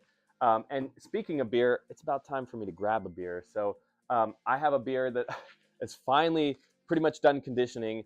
And for those of you who are fellow Dune nerds, and if you aren't a Dune nerd, I'm sorry, but Dune Part 2 was fantastic. If you haven't seen it yet and it's still in theaters nearby, go see it. It's freaking fantastic. And I made a beer that was Dune themed. It's a spiced beer with cinnamon and cardamom in it, and it turned out fan-freaking-tastic. It's been a hit with my neighbors, and I think that's what I'm going to shoot for today if I have one in the cooler. So we're also going to, so I said something real quick earlier. So today, the IPA that I'm making, it's iteration 1 of the IPA I'm going to brew for my buddy's wedding. In a couple of weeks, we're going to be doing a Mexican lager, iteration 1 or version 1 for my buddy's wedding. We're doing an IPA and a Mexican lager for him. And so we're going to be doing a Modelo. He asked specifically for Modelo. For those people who can't stand hoppy beers or craft beers, that's what we're brewing for them. So I'm going to do a taste test of this, which I already know that I'm not a big Modelo fan, but it's not bad. And it's a freaking cold, cloudy, wet day. So this is not a beer that you want to drink on a cold, cloudy, wet day. You want to be drinking something, you know, stout-ish. Or I have a spicy lager, or not spicy lager, what am I talking about? Spicy amber. That's absolutely fan-freaking-tastic. Yeah, we're going to do a taste test of that, and we're going to try and come up with a few profile notes that we're going to write down so that I can redo it on my own. One thing I already know about Modelo is it's a little skunky. I'm not a big fan of skunky beers, so we're going to make ours a little bit more pleasant. So that's our plan. So we're going to go over that here in a second. I've got 10 minutes, so let me crack that open. Let's see. We still have one person watching, which is probably me on YouTube. I'm trying to do both. Honestly, it's hard because I'm not quite sure how to get going on both YouTube and Twitch. That is YouTube seems a little bit harder for me to like break into than Twitch was, but even Twitch is kind of unusual. Also, I'm doing 2 things at once. Okay. 16, 17, 18. I don't want to do that. Okay. What I'm doing is more of a work thing on the side. So if you see me getting distracted, that's what's going on. The speakeasy brewer gets distracted. Let's see, that's 26 hours, 26.94. Sorry, I'm looking at something. I'm looking at a trip. Ooh. That's a Biwi overnight. And that's a super early morning, but I think I can make that work. Ooh, son, get off. Maybe I should do that. What do you guys think? I should do that? I think I should do that. Switch in and out of that. Boom. Switching it. I'm sorry. For those of you who are like, what the Sam hell's going on? I'll tell you what the Sam hell's going on. I'm trying to figure out my work schedule.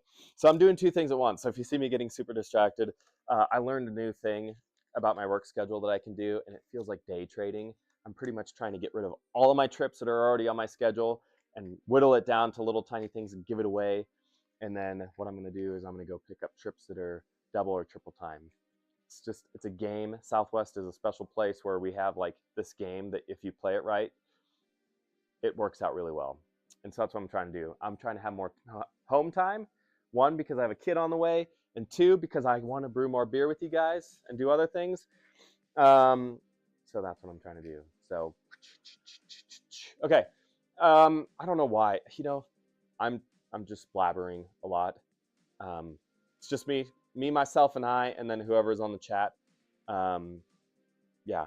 For those of you who are watching right now, thanks for jumping on. I promise things are about to get more exciting. We're going to do some Vorlauf. We're going to do some Sparge. We're going to boil the beer here very soon.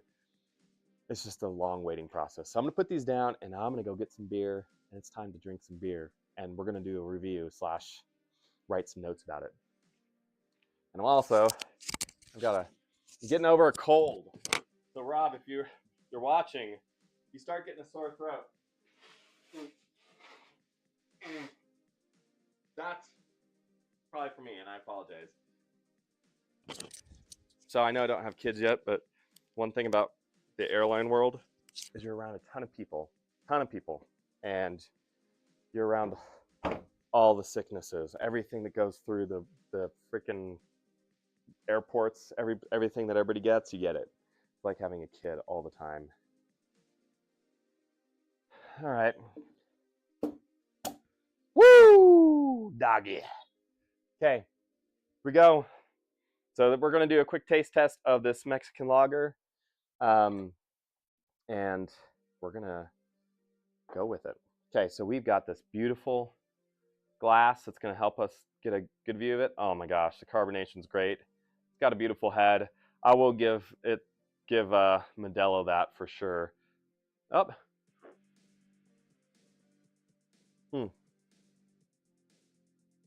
Every time I think of a Modelo, I'm like, I need to be at a sporting event or something like that. All right, I'm gonna check one more thing. I know. This is, yeah. I'm such a bad host today. I'm sorry, y'all. I am definitely distracted because I am trying to do this whole new thing, and can't quite do that. Anyways, okay, here we are. So here's our beer. Here's our beer we're having today. One thing I absolutely love about it is the clarity of the beer. I mean, that is some clear beer. So for our lager that we're going to be doing, our Mexican lager, we are going to be trying to shoot for that same level of clarity. Another thing to pay attention to is the head. You notice it's a white head and it's a retaining head. It's staying put, and that's beautiful. For a lager, it's beautiful. The smell, honestly, I mean, it smells like a lager. It smells actually quite nice. I don't know why, but the other day it smelled really skunky for me. So one thing is, it could be the fact that it's a clear bottle. If sunlight touches beer, you're going to get skunk. So it could be that one bottle actually had been in contact with light for a while. So, because it doesn't smell so bad today. I mean, it smells hoppy. Not skunky is not the right word. It is kind of metallic almost, and just like you crushed a plant. Like if you were to take a hop and just like crush it until the oils come out, that's kind of what it smells like. So crushed plant mixed with metallic, but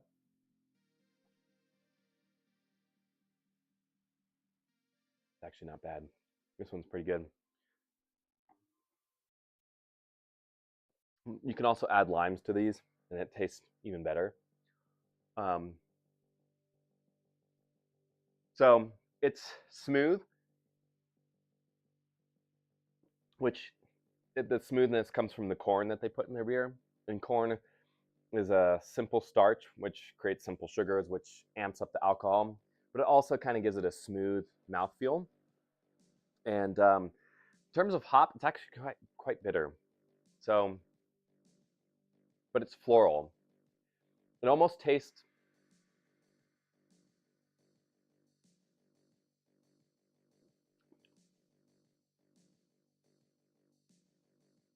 so. Okay, let me go back to the flavor real fast. So it's smooth. It's kind of biscuity, which is expected for a lager, kind of like wheat. So I think they've got wheat in here, obviously. I would say they probably have Pilsner malt in here as well, because that's a normal base malt for a lager, and definitely corn. And for the hop, I would say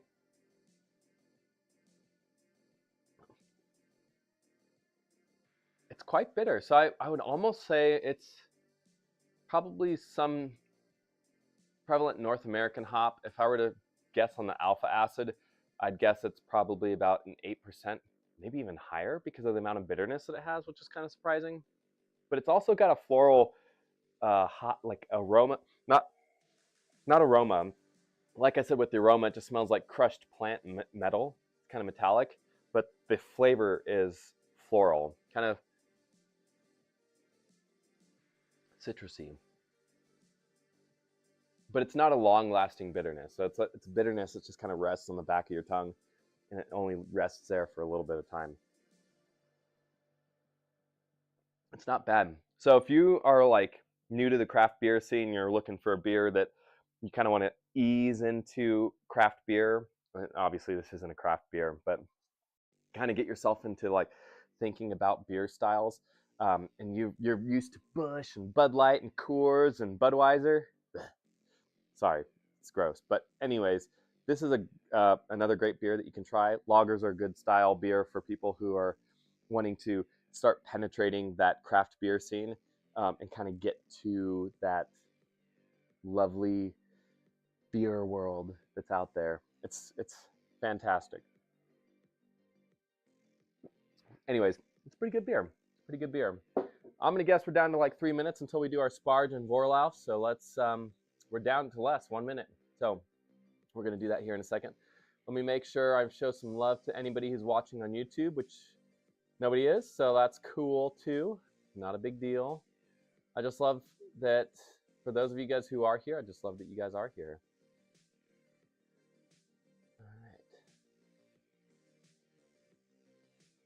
All right, so we're gonna do our Vorlauf and our Sparge, and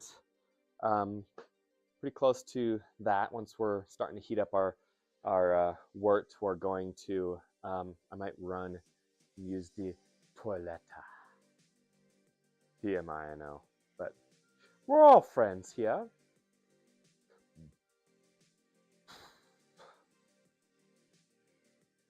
Oh, those are fun. Okay. All right. Okay. For the two of you who are on right now, whether you're paying attention or not, I have a question for you. So far, it sounded the Beer Jesus told me that there were no ads, so I turned ads off. Okay, I think there might be a bar at the bottom that still shows ads. That's our timer. It's time for Vorlauf and Sparge. But okay, all right. But what I really wanted to know is, did you also get ads, pre-roll ads? I tried to turn off the ads for this channel. For a while, I had it. I guess it was set up so that if you were a subscriber, you didn't get pre-roll ads.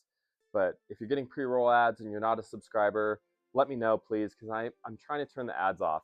What I really want to do here is this, okay? So I'm trying to transition my mindset to, I want to make more of an impact in the world. And obviously, it's always exciting to like get on and live stream and make a little money. But here's the thing. I have my job that I make pretty good money, so it's not like I'm doing this to make a bunch of cash. So if you want to support my channel, maybe help me buy ingredients or equipment or whatever, I think I have my PayPal set up. You can definitely do it that way. But what I'd rather you do is, instead of subscribing to my channel, or even if you want to cheer me or whatever, however that works, I don't know. I would like you to just instead just do that to my charity, which is Volunteers of America. I got some skin in the game. I volunteered there a little bit ago, a couple years ago actually, and really awesome program. So that's what I'm trying to do. So if you like what you see here and you want to support me, go donate instead. If you want to subscribe so you could get the emojis, go for it. I appreciate the support and of the channel. It's super cool. And then if you do want to support financially to help me buy ingredients, and if you do, I'll let you choose the name of the beer or the style of the beer that you want. Go for it. I appreciate that too. And let me know what you want me to buy with that, and I'll create a spreadsheet that shows, hey, so and so donated $10 to this channel for ingredients. And I'm going to be I'll create a spreadsheet and I'll show everybody the spreadsheet at the beginning of the channel and say, hey, look, so-and-so, big shout out to so-and-so. They donated $10 for ingredients. We're going to use that money for these ingredients. And that way, or if you want to help, you're like, oh, he needs another camera. Donate to help me get a camera, whatever you want to do. But instead of subscribing to my channel, if you like beer and you like watching the process of brewing, all that other stuff, instead of subscribing to my channel, please just donate instead to this charity that I'm doing.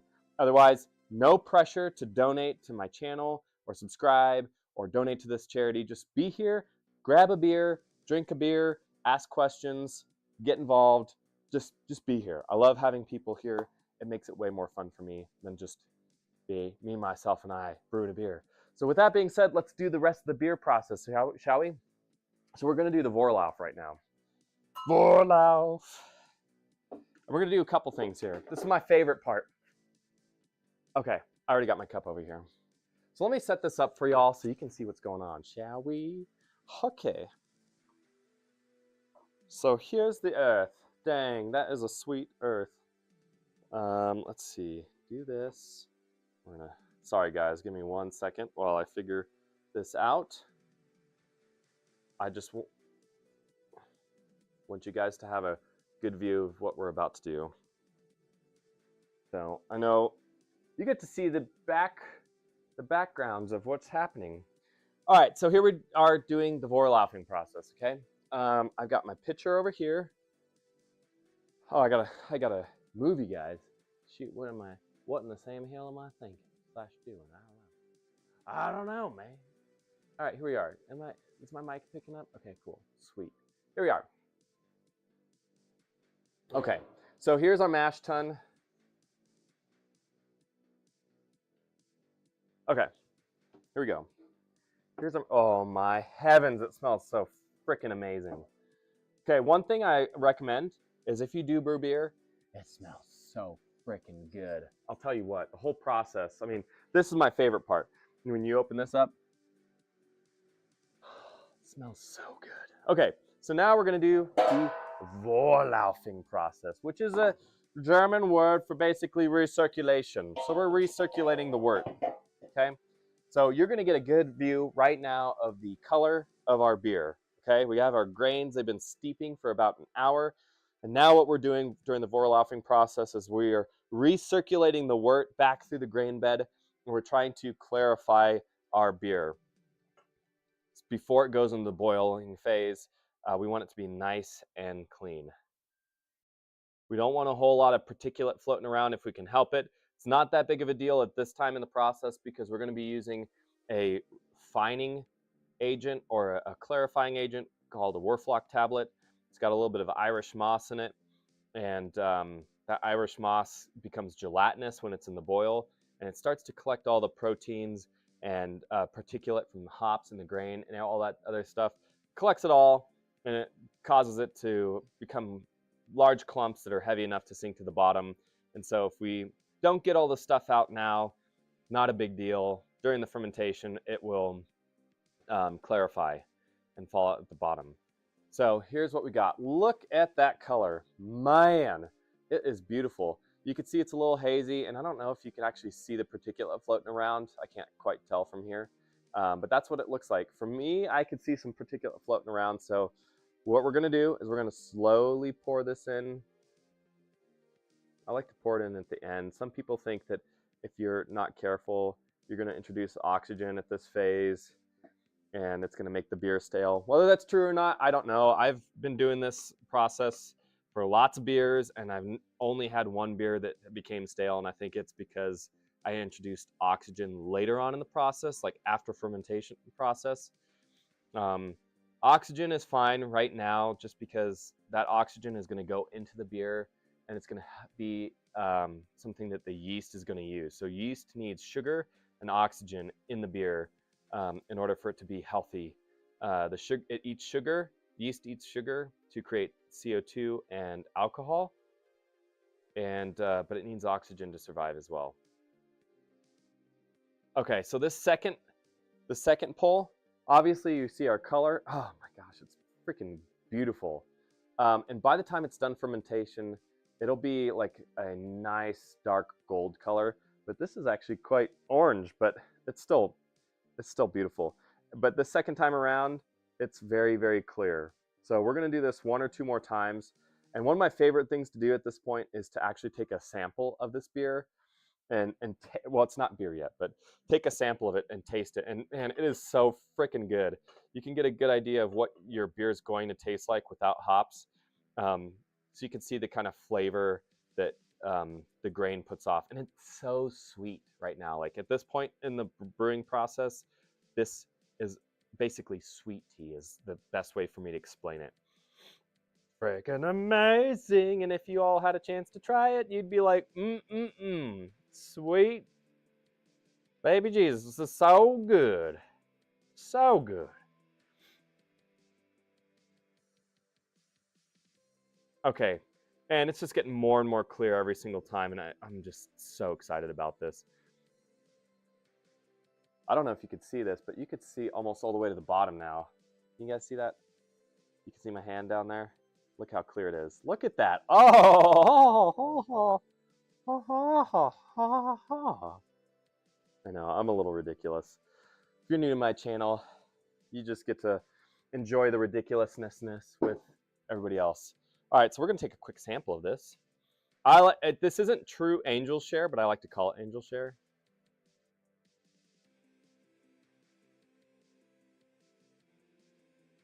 Just take a small sample of it. Okay, this, you can see how clear that is. That's our color that we're gonna be getting for our beer. Oh yeah, we're gonna try it. Let me come over. Let me show you another view. Another view. I know I'm just making noise at this point just to like entertain myself. All right, so here we are. Look at that. Look at how clear it, this is how clear it is already without that fining agent. It smells a little bready and grainy. Weird because it came from grains, but here we are. Wow. Oh my gosh, it's gonna make a great beer.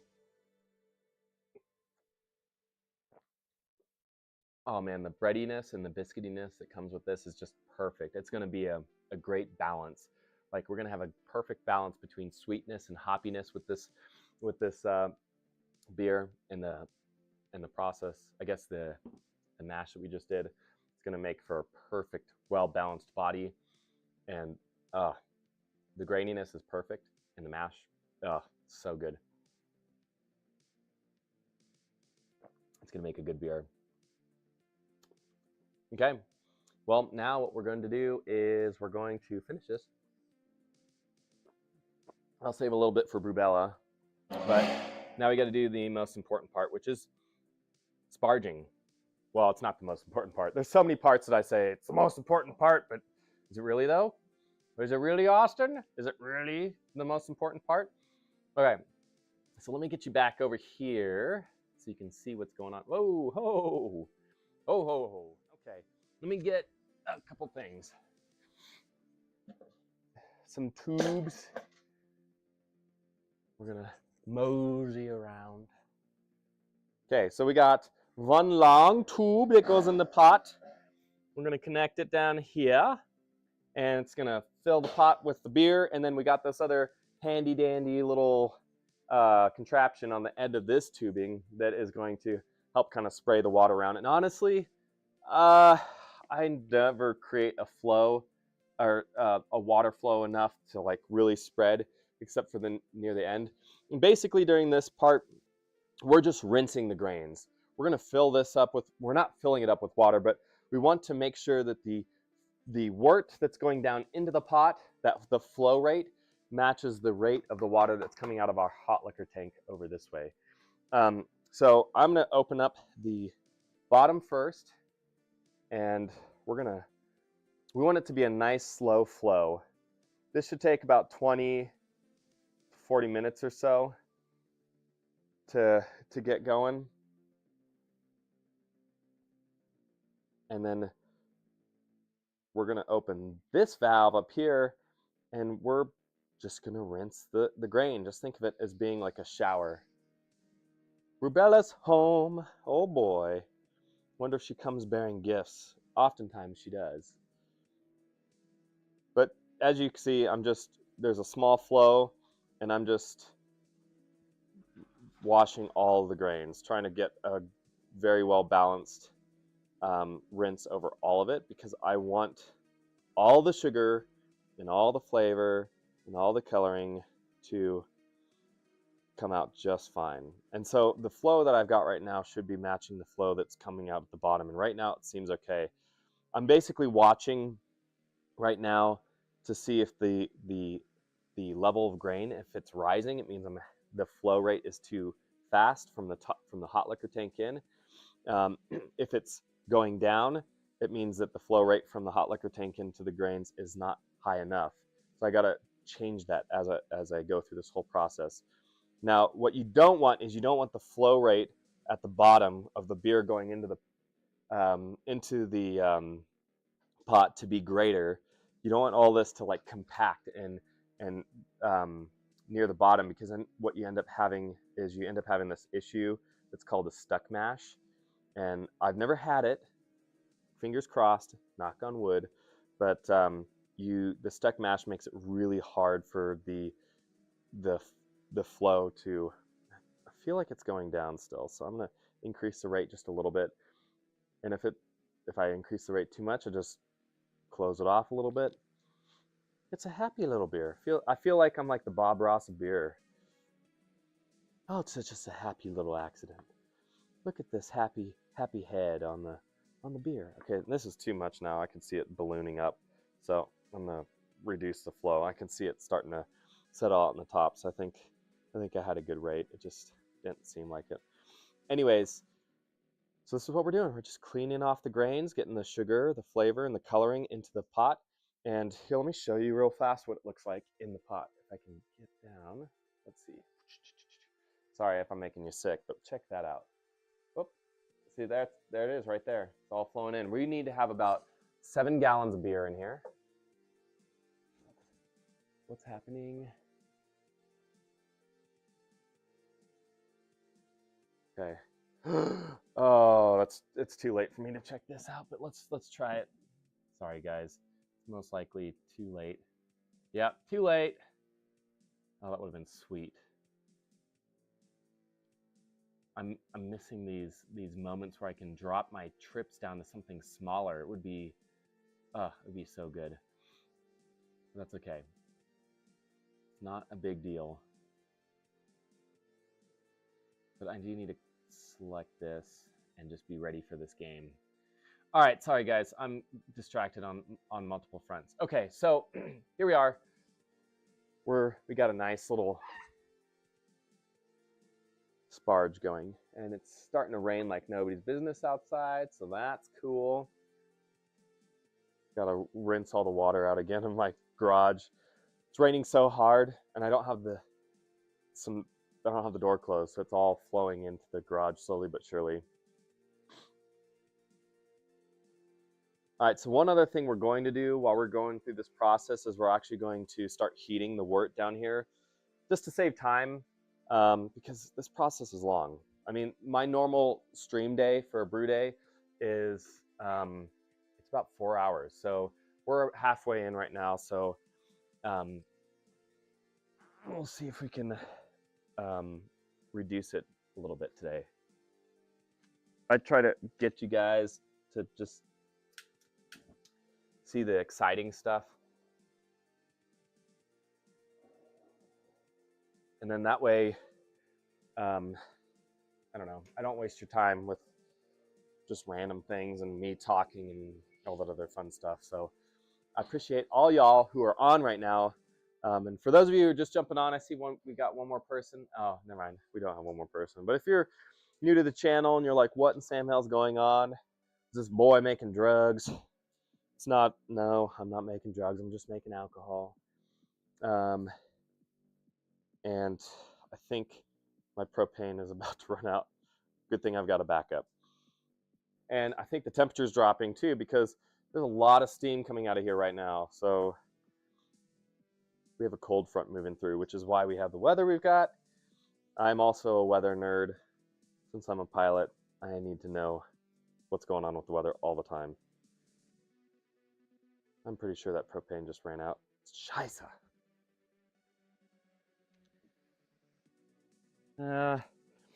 It's still going, but you know what? I'm gonna switch it out. It'll be better for me. We'll get a better flow rate, and I won't waste my time or your time. So, give me one moment.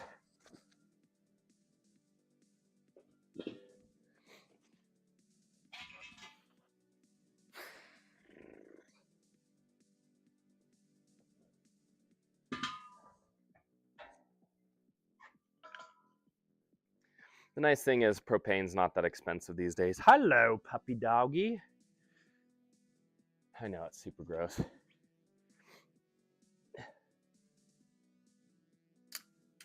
Whoa, a little bit of an explosion there. Little did you guys know you're gonna get some pyrotechnics with this thing. How are you? Did you get the plants and flowers and stuff? Oh yeah, look at that. Here's the Hoppy Puppy. And there's Brewbella. And there's my nasty garage. For those of you guys who are like, what's back there? Okay. We're still doing this process. Again, I'm trying to be good about, I need to increase the flow rate on this thing just a tad, because I can see the grain level going down. So it should be a constant process going back and forth, trying to figure out until you get the proper flow rate. Once you have the proper flow rate, then it's just a matter of getting the grain bed a nice little shower to get all that sugar. Oh, by the way, I saved some work for you.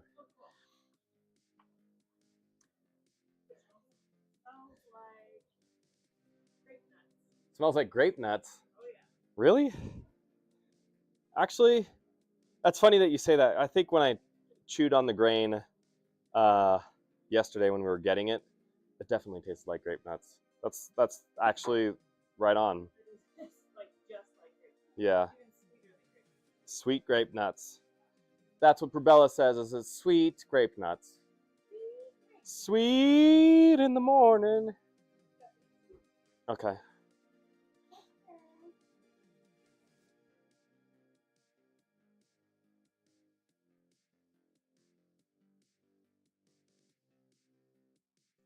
And once I'm done with the Vorlaufing process, not Vorlaufing, sorry, sparge process, I'm gonna take a quick intermission, let you guys listen to some fantastic copyright-free music brought to you by Stream Beats.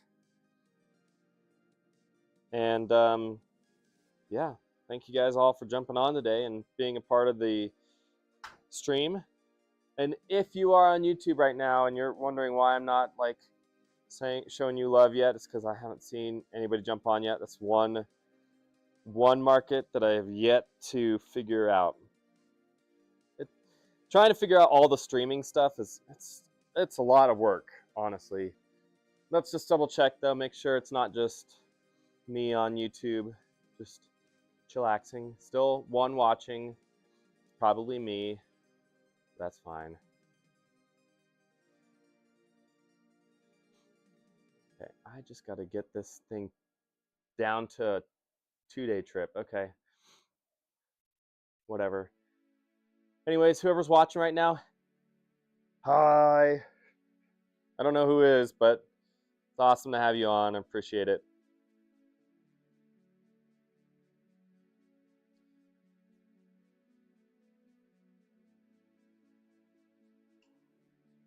I don't want to watch this right now. Also, I was going to say, I only have 2 of you right now watching, but it would be really fun to... I've never done a raid before. Maybe one day when I have more people watching, we'll raid somebody, and then I can try. I don't know how to do that, but it'd be fun. It'd be fun to raid somebody. Somebody new would be cool. Maybe one day. I actually did a video game stream a couple days ago with Rob with 2Bs. We played Civilization 5, and that was a lot of fun. It was different characteristic for my channel, uncharacteristic for my channel, but it was still a lot of fun. It's a great game. And if you guys are fellow gamers and you have a channel, it'd be fun. I can cameo on your channel. I'll just play with you, and you guys can stream away. It'd be fun. So I'm just trying to get a nice, well-balanced flow of water, and this water is actually almost done. So we've used all of our water in our hot liquor tank, but I'll show you what it looks like. See, it's got a nice little shower head. It sprays out and covers the entirety of the grain bed when I actually have a high flow rate. So I'm just going to fill this whole thing up with all the water that's left in this hot liquor tank. And then as soon as I'm done with this, I'm going to take a quick break, and I'll be right back.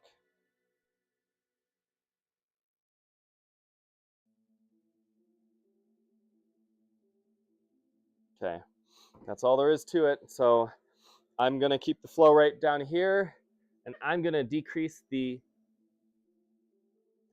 rate of flames down below because I don't want it to heat up too much while I'm gone. And I'm going to take a quick break. I'll be right back. Comms going off, and I'm just going to play some music for y'all.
All right, I'm back and ready to attack.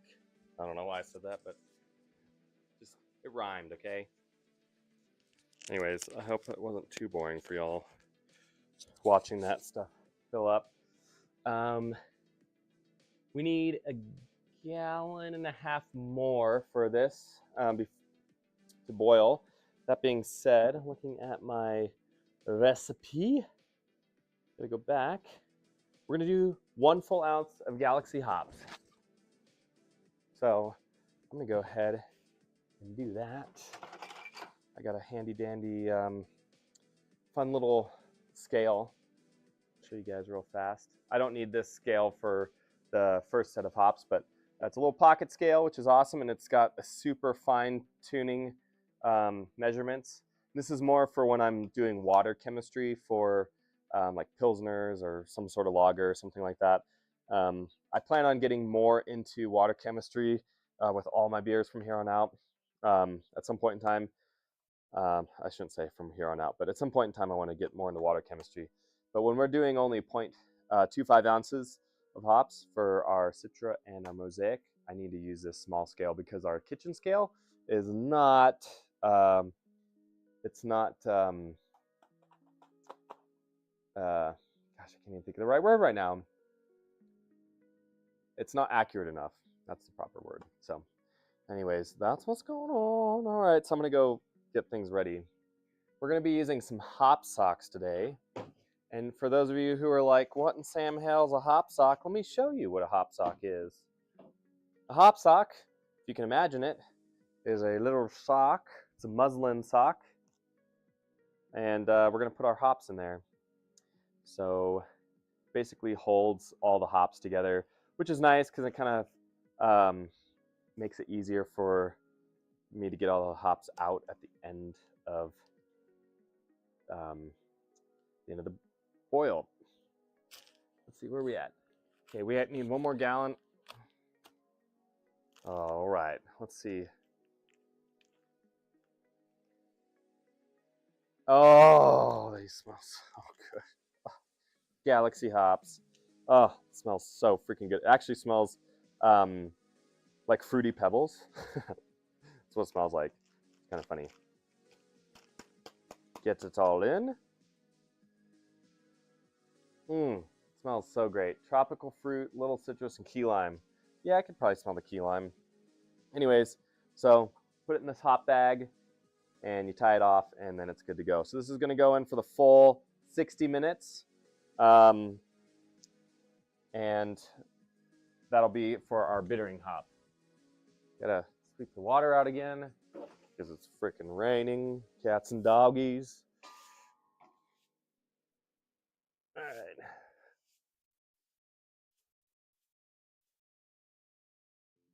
So much water. Pretty soon we're gonna do our next, let's see, I might leave this here, but I have to go back and forth under it, if you guys don't mind me doing that. It's gonna look kind of weird, but all good.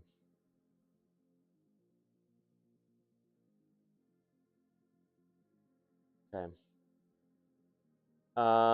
Let's see here. Okay, so the next set, I'm gonna go ahead and get all the other hops ready to go. So I need 0.25 ounces of Citra and 0.25 ounces of Mosaic. So I'm gonna just stick them both in one bag just to save on hop socks. And then I'll just get both of them ready to go because one of them is gonna go in at 20 minutes to the end of the boil. The other is gonna go in at 5 minutes to the end of the boil.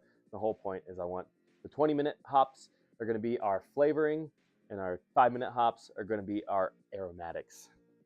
And I want both of them to be in there because I want both the characteristics of both hops for flavoring and aromatics. That's why we're putting both in. We're right at 7 gallons-ish.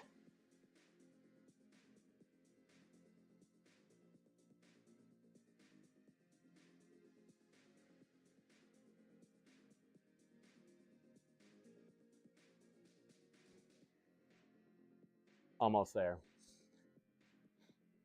The grain bed has shrunk dramatically. With grains that are used, we call them spent grains. You can collect those and you can make dog biscuits out of it, or you can put the grain in bread or pizza dough or things like that, or crackers even, like homemade crackers. These have a lot of health benefits for you in terms of like they're dense protein-rich grains that are actually much better than some of the wheat that you get at the store. So, random fact if you want to reuse it. Otherwise, it's really great for compost. You just pour it in the ground and let the wormies eat it up, and then boom, you got some fresh black gold that the wormies make, and your plants will be much happier. All right, so I shut that off. So that's done. I'm going to move these two out of the way. These two tubes. Le tube. Okay, there's that one. That one's good to go. Okay. I'm going to get the beer up to a boil first. And I'm going to use my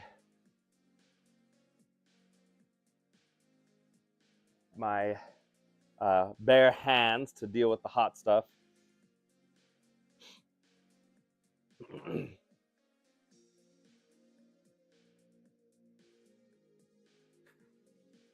And what I'm going to do is I'm going to move it off center just a tad so that the heat will be more prevalent on one side and less so on the other side. That way we get a nice rolling boil.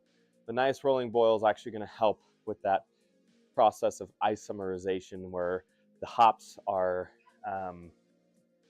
going to be adding their bitterness to it, and the oils are going to come straight from those hops and give ourselves that nice bitter hoppy tropical flavor. So that's what's going on.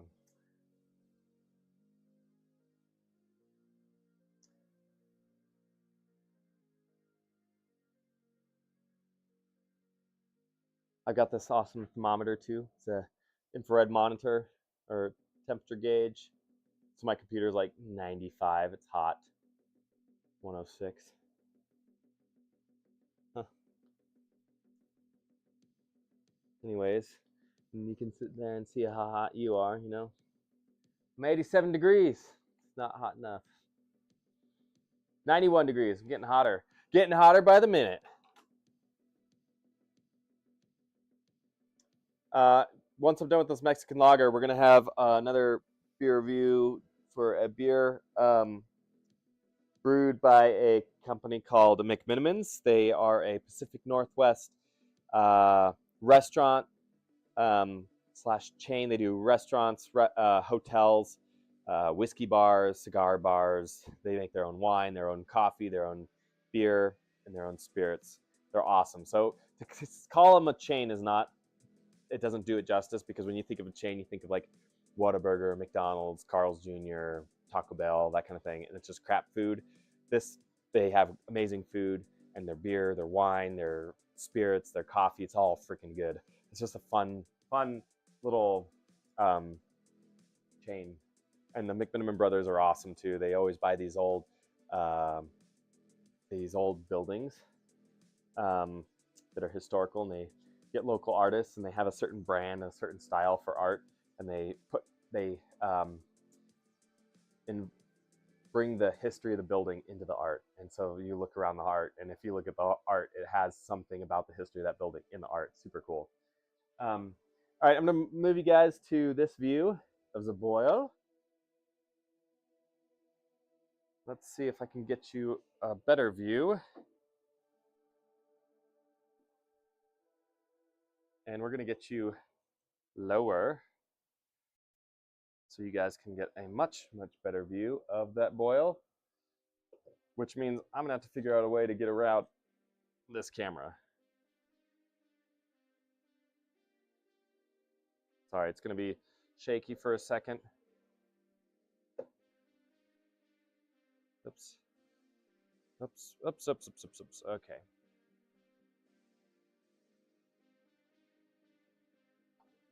Let's see here. Can you guys see that okay? Let's see, I probably don't need this on right now. All right, so that's a little bit better. So you're gonna see on one side it's starting to boil here. So we're gonna put our hops in. It'll be our 60-minute hops. And then once we're 20 minutes from the end of the boil, we'll put our 20-minute hops in. Once we're 5 minutes from the end of the boil, we'll add our 5-minute hops in. A few things we're gonna add to this beer. At 15 minutes, we're gonna add a Warflock tablet, which I told you before has Irish moss in it, as well as some other finings, and that is all going to go in here, become gelatinous. It's going to collect all the free-floating proteins and hop particulate, as well as grain particulate. It's going to coagulate into these clumps of chunky particles, and it's going to sink to the bottom of the pot or sink to the bottom of the fermenter, whichever one. But it's going to clean out the beer and make it nice and clear, which already it was quite clear, but we're going to make it even more clear because we want it to be nice and see-through. It's going to be beautiful. Anyways, so we're going to do that. And then also at the 15-minute mark, we're going to add our wort chiller in, and we're going to sanitize that wort chiller. So it's a big copper coil that we're going to run some cold water through, and that's going to help us cool the beer down more quickly. So you can see it's getting pretty close to a rolling boil. We're starting to have those bubbles start coming to the surface. We're still at about 192 degrees Fahrenheit. So at about 202, I think, or 204, we're going to get that nice rolling boil. Now, at this point of the process, it's kind of finicky, okay? It just depends. It's nice to have this propane heater because with propane heaters, you can turn that gas off like that. And the reason you'd want to do that is sometimes what happens is at the beginning of the boil, all the sugar and stuff starts to create this massive foam, okay? And if you don't catch it in time, that foam can come over, and it's called a boil over, and you get this nasty, sticky, gross, hard to clean mess that you have to clean at the end of the brew day, and that sucks. It already sucks to clean a bunch of stuff, but it sucks extra to have to deal with a boil over. So some things that we do is you can create a little bit of a whirlpool with your spoon and then drop the hops in there. You can turn the heat down, or if you see it starting to boil over, you can turn the heat off entirely. Sometimes blowing on it helps.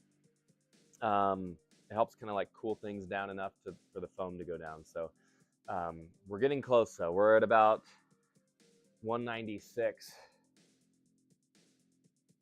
And I am getting super hungry. It's one of those days. I'm gonna move this because I need to have a pathway through.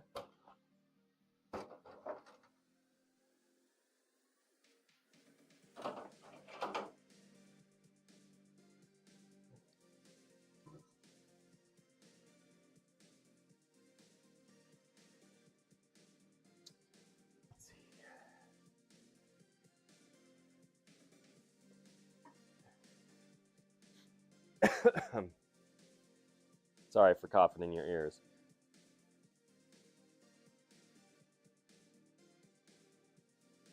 Looks like the rain's finally done for the day. Let's hope that's the case. We're getting pretty close.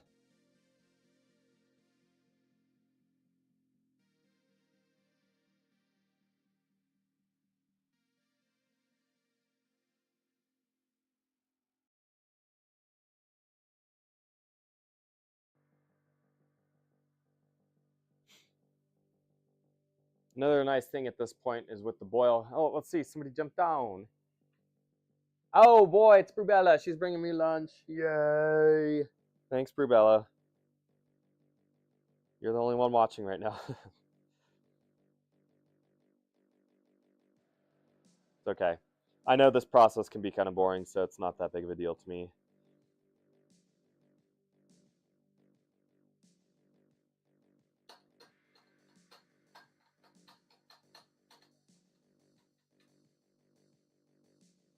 Hey, Siri, text Jared Withrow. What do you want to say to Jared Withrow? Oh, you know what? I should Okay, canceled. I'm gonna let my buddy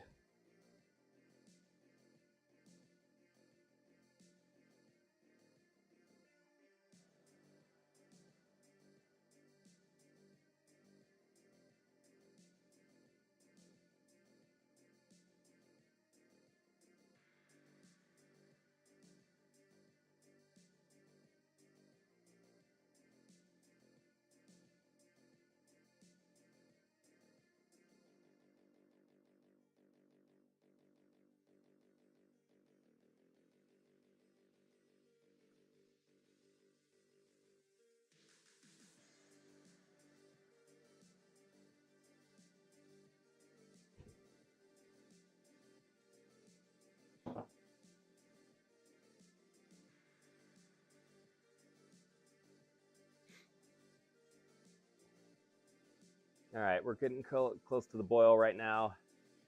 The guy who's we're brewing this for, he might jump on here. Either YouTube or Twitch, I'm not quite sure.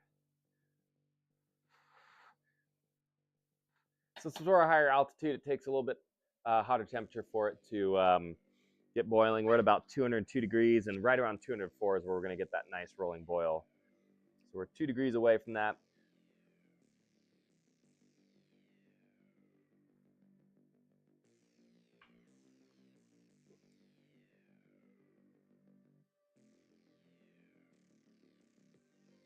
So I'm going to go ahead and start creating a whirlpool.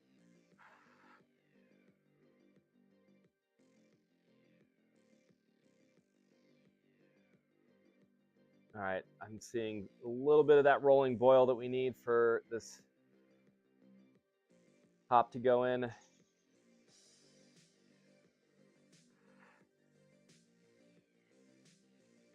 Oh, I think we got it. There it is. There's our rolling boil that we want.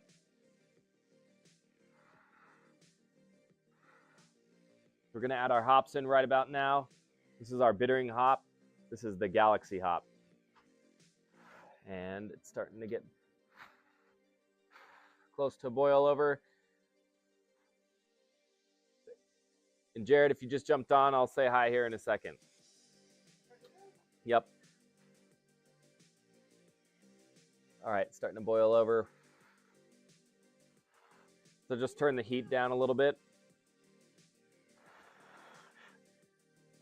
Blowing on it is not going to add bacteria or anything gross to it. So I'm just trying to maintain this until we get that nice rolling boil and it's manageable.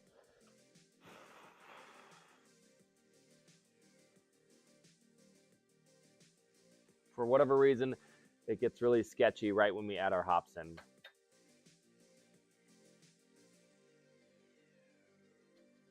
Yeah, there's a lot of sugars in here. It's like when you do potatoes, there's a lot of starch, right? There's a lot of sugars, so there's a lot of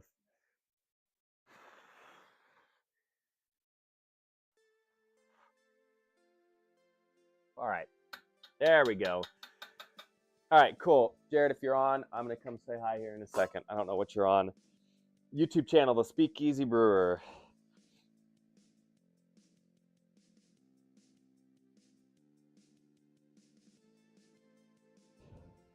Filter by channel. I'll just make sure to say hi to him here in a second. Let's see. Okay. I also need to make sure if he jumps on.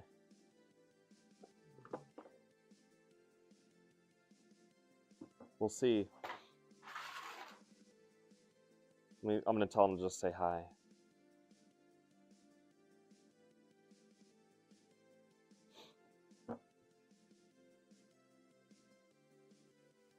Okay, we got a nice, beautiful rolling boil. Rubrella brought me some amazing food. So I got some lunch, and we're going to have some background music. Oh, actually, you know what I did? I freaking messed up because I got distracted. We're going to run this. It's been, I don't know why it says 40 minutes. I don't want 40 minutes. It needs to pause at 60.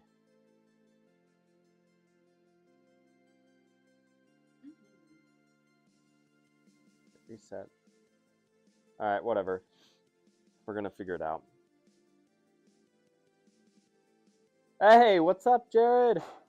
Dude, welcome. Welcome. You are watching the boiling right now of your hops. Your beer. So this is iteration 1. We're just testing our first recipe of it to make sure it goes well. So thanks for jumping on. We got to the boil point, so there's a whole bunch of stuff that happened before this, but this is where we're at right now. So here, I'll change it so you can see our faces. Camera 1, boom. So you can see us. What's up, Jared? What's up? We're a little delayed, obviously, but I don't know. We'll see. He'll see us here in a second. It's way delayed. It's very delayed. Yep, but that's okay.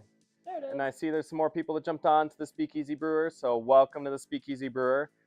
We're brewing an IPA today. It is version 1 of this recipe for our friend Jared, who's going to be getting married here in a short bit, and this beer is going to be for the wedding reception.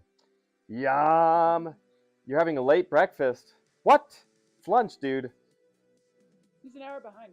Yeah. What's up? Hey! How's it going? Here, I'm going to step out of the way for a second, just because I need to go get my hops ready too. So you can step on and say hi. Okay. Congratulations, Jared. Excited for you. Hopefully this beer is top notch. It looks pretty good so far. I'm pretty excited about this recipe.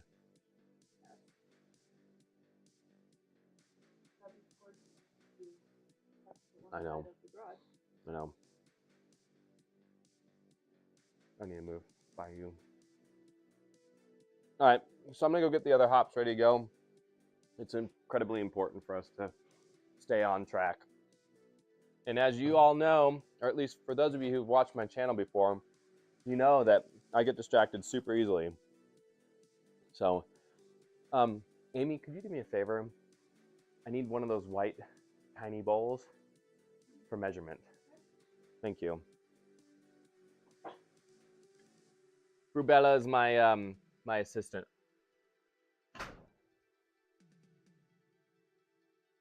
So, for those of you who are here, not support. I mean, show a little love to Rubella when she gets back.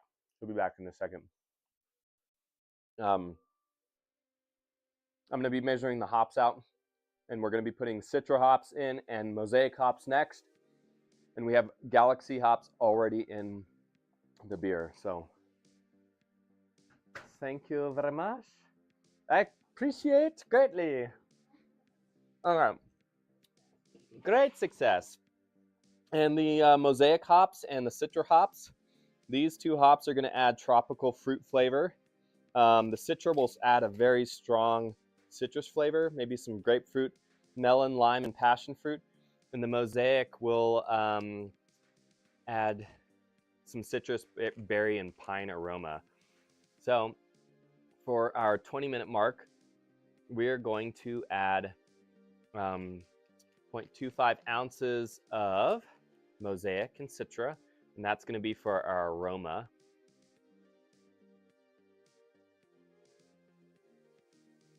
Okay, wow, that's not much at all. Okay. Still getting a feel for the amounts. But these are high alpha acid hops, so we want 0.5 ounces.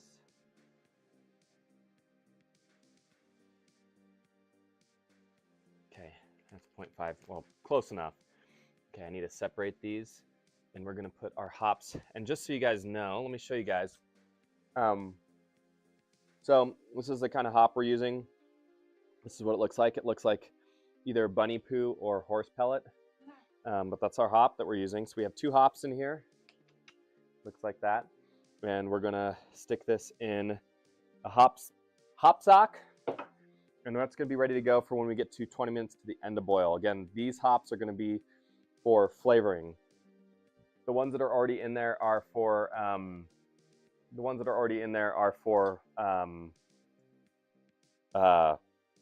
bittering. Hey, come on. So that one's ready to go. I'm also going to get myself a Wurflock tablet to get it ready for fining, and we're also going to get our wort chiller ready. So once we get to about 20 minutes, and I don't know why, honestly, this program set it up for 40 minutes. I mean, I had it going for a few minutes more. So when we get to about 5 minutes to the end of this timer, I'm going to go ahead and consider that our 45-minute marker. Let's see, 20 minutes. Gosh, I can't do it. Well, I let it sit in there for 20 minutes. Yeah, so at 35 minutes, it'll be a total of 40 minutes. And then so that'll be our 20-minute point. Okay. Anyways, my problem with it. Hey, what's up, Tian? How's it going? We're in the middle of brew day, you know. We're just boiling some stuff. We're boiling our hops, you know, doing the thing. It's a beautiful, rainy, cold day here in Utah. I don't know what it's like over in Germany right now. You just missed. You missed. I just did a beer review of a Mexican lager called a Modelo. Not the greatest beer ever, but it's not too bad. We're actually brewing that type of beer. We're going to do a copycat version of it for a friend's wedding, and we're going to make it better. But did a quick review of that. We did the mash and Warlauf and Sparge, so now we're in the boiling part. So right near the end of it, we've still got 50 minutes before we're done. So you got plenty of time. But hey, thanks for jumping on real quick and saying hi. Hope you are well, and hopefully you're able to get some rest with the little one. We've got our little one on the way. Rubella's finally starting to show, which is exciting.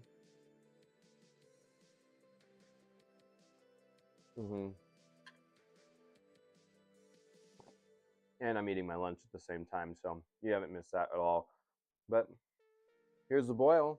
It's a nice, healthy boil. Look at that. Yum, yum. It's a beautiful. You need a giant countdown clock.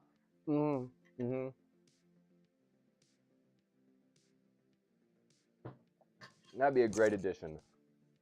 I like that idea. Good idea, Brubella. She said, if you didn't hear her, a giant countdown clock.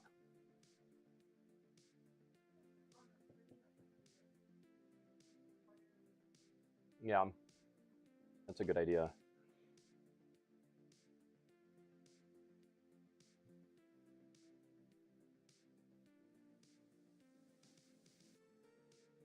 I think there used to be one, and I just don't remember where it's at. Anyways, okay. I'm coming back. Guten Appetit. Yes, thank you. Yes, it is hot. It's about 204 degrees Fahrenheit. Celsius, I don't even know what that would be. 125, 150. I don't know. 150 Celsius. And Tian says, greetings to Brubella. Hi, Dion. She's staying off stream. She doesn't like being on stream. So she's hiding in the background, and if you didn't hear her, she says hi, Tian. Let me come back to the YouTube. Let's see. I don't know if Jared's still on. I think it's just recording myself. Me, myself, and I. Let's see.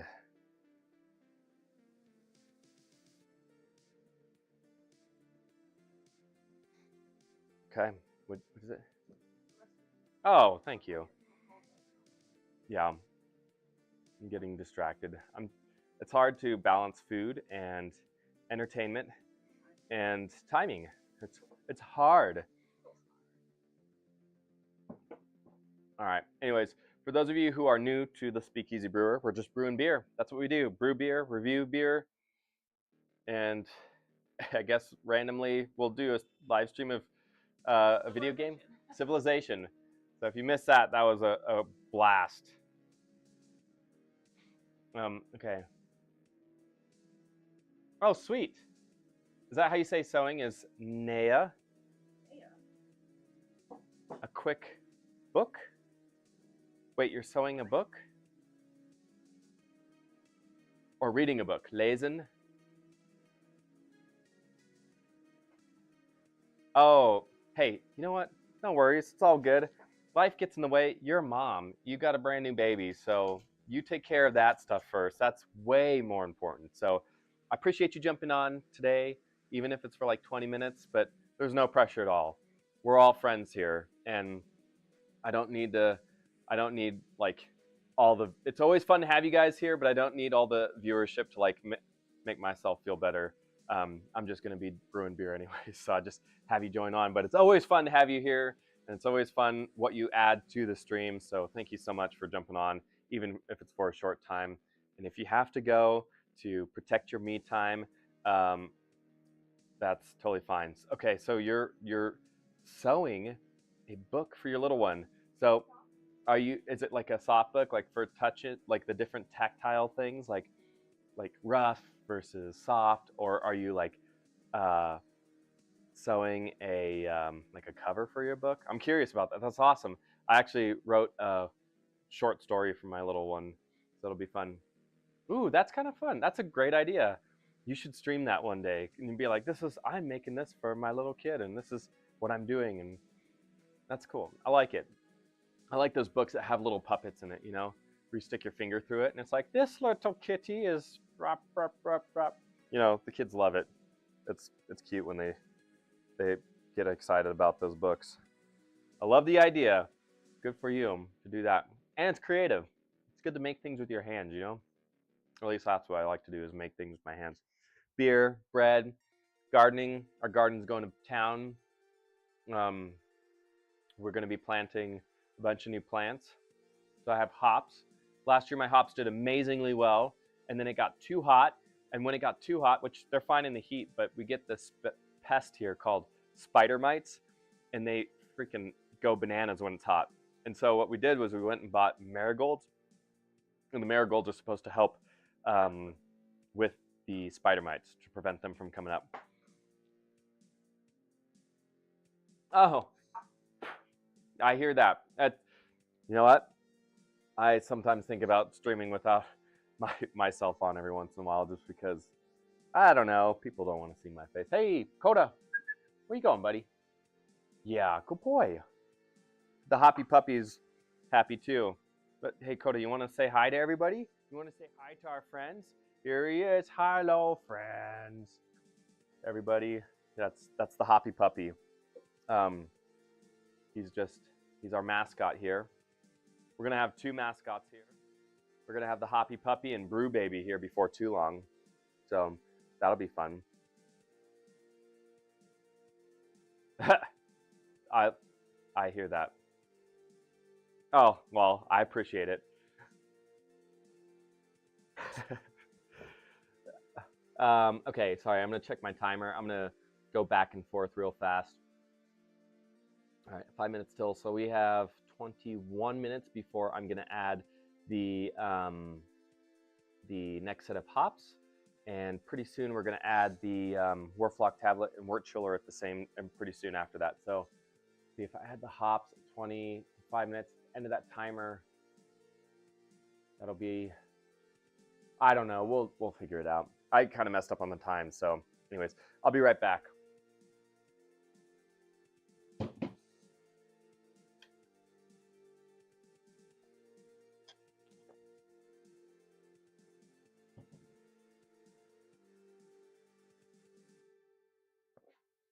All right, looking good. We almost had a boil over too, so that's one thing you missed, Tion. That was a very close call, but we got it under control, which is nice. This thing needs to cool off now that I think about it.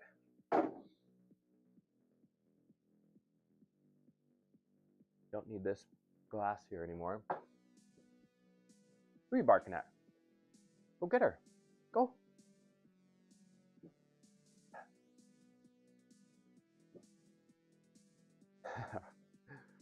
Anyways,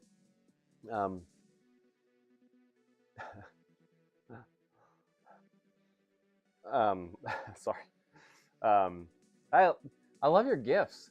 Your gifts and emotes are some of my favorite. You know what? I should get some of those. I should come subscribe to your channel so I can get an emote. I'll have to do that. I'm gonna make a note so I don't forget. Because your emotes and gifts are awesome.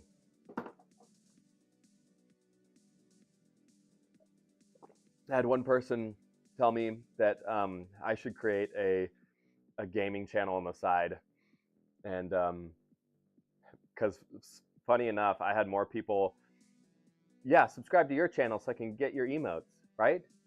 Isn't that how I get your emotes, is to subscribe to your channel? I think that's how it works.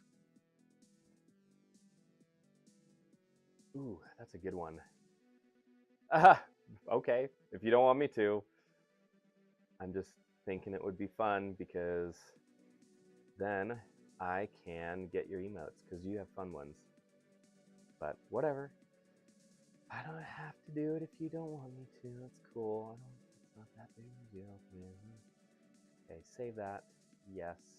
Sorry, I'm doing something for work real fast. Okay, cool. Right on. Oh, it's an AM trip. I don't want that. What was I smoking? Well, whatever. It must have been good. Oh, you picked. I know you guys have crazy taxes over there in Germany.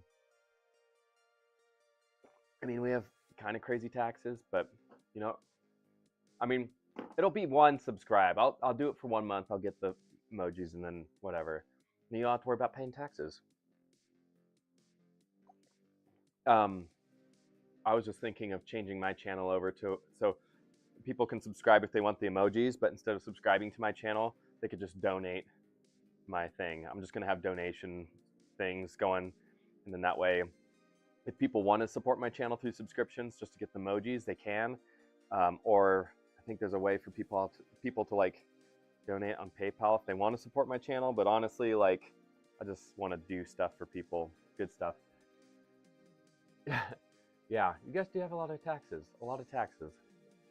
But I mean, I guess all those taxes go to things that are good for everybody, right? Supposedly.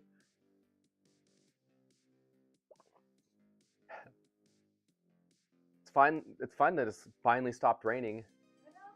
Hopefully it clears up. Yeah, sorry, I'm getting distracted. Brubella's just came back from the nursery, so she's got a ton of new plants. But you don't get anything good? You don't, like, things aren't good? You guys have, like, one of the things I love about Germany is it's super clean, it's super orderly, everybody follows the rules, and you guys make things efficient. I love that. I mean, taxes don't help that, but don't you guys have, like, good health care and infrastructure and things like that? We like to collect taxes and not use it for our own people here in the United States. We don't care about our own people. We give it to things that like kill other people, or we like to say it's good for our people, like when we make bills. This is all, I don't do political rants, but we like to make bills in our Congress that say something really nice on top, like this is to make things better in the US, whatever, like whatever it is. It just makes everybody give a nice warm feeling, but nothing goes back to people. So it's kind of like a lie that, you know, we get taxed, but it's not too bad, you know. It's doable, but yeah. Anyways, okay, that ends the political. I don't want any politics on my channel, so I'm not going to do politics. We're keeping it straight to beer, good times, good friends, changing the world through donations. And this beer, actually, so this beer that we're doing today, like I said, it's version 1 of my friend's wedding beer. But when we are done with it, we're going to keg it, and then we're going to do a fundraiser. So I'm going to invite a bunch of people, and so for every pint of beer that people want, they have to donate to one of the local charities. And I have 4 or 5 charities that they could donate to, and we're going to make a change in my community through that beer. So that's cool. So that's kind of fun. Yeah, changing the world one beer at a time. That's what I like to say. Over there. Why? Why? I'm not done yet. No, I'll bring it inside when I'm done. Thanks, though. I will bring it in, but I appreciate it. Thanks for the food. Have fun at Sophie's. Did you forget? Okay, good thing I remembered you. Reminded you. Sorry, it's I don't know. I feel like on my days off, it takes me a long time to wake up, which makes it hard for me to think of words and things. Here's our view of our beautiful boil. It's on my channel page. It should just say send a donation. Obviously, you don't have to. That's the thing. Like, nobody has to subscribe. Nobody has to donate. It's only if you want to. But all I have to say is, if you do it, I'm gonna come subscribe to your channel, even if it means you're gonna only get like 50 cents. But I'm gonna get your emojis. So that's how we're gonna play this game. But anyways, yeah, I just want people to just be able to jump on, not have to deal with ads or anything. They can watch for free, have fun, enjoy a drink of their choice. We just hang out and just keep it super easy. But yeah, anyways, that's what we'll do. Oh my goodness, that was so good. Okay, so I'm gonna get my other beer that we're gonna review. It's from a restaurant / brewery / distillery / winery / coffee roastery / hotel, McMenamins. So check it out. I'll type it in here. Just the spelling. McMenamins.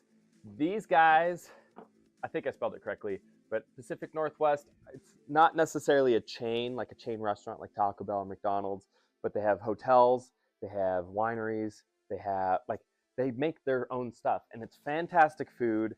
It's one of the coolest vibes, coolest things. So go on Google and type in McMenamins, and you can see all the stuff. But they're from Portland, Oregon. That's where they started, and they've kind of branched out. And I think they have a handful of places or venues in Washington and a bunch in Oregon as well. But my very first craft beer ever was from McMenamins. And if you ever wanted to see the review of that, it was called Terminator Stout, and I did a review of that on my Civilization live stream. And that was my very first beer I ever had. It was also my very first craft beer, and that's what got me into the craft beer scene, I should say. And so I did a review of that, and they're still just fantastic beers. Really, really good. It's fantastic. So today we're going to have, they have a Ruby, which I think is just a red ale, and then they have a Pilsner. I think it's 1842 Pilsner. Anyways, I'm going to have one of those here in a moment. Yeah, Civilization, like the game. Yeah. Yes, I play games. Yeah. I mean, that's part of the reason why I found Twitch. Like, the games I play right now are Helldivers, because I'm kind of obsessed with that one. And I just haven't had a whole lot of time to play in April because of my work schedule. And then I played Civilization on a live stream with Rob with 2Bs. It was a competition, and we're talking about maybe doing another stream here. I think we should do it part 2 here in the next couple days or so, just because it's a weekend. But yeah, we went against each other, and that was our charity stream. So we're going to do part 2 of that, finish the game, see who wins. The loser of that game will pay to the other person's charity. When I reach my donation goal, I'm going to donate $100 to my charity. And then if Rob wins, I'll donate to his charity and all that other good stuff. No, it's okay. I mean, you could go back and see it, but hey, you have a baby. You don't even worry about it. Like I said, I'm super chill. Like, it's cool. It's cool. Like, it's not a big deal. I mean, once I have my kid, I probably won't be streaming as much either, just because brew days take a lot of work. And it's like, in addition to brew day, like getting the recipe and the timing and ingredients and yeast starter and all this other stuff. In addition to that, getting set up for the stream, like, it takes me at least an hour to kind of get things to the point where you guys will enjoy it.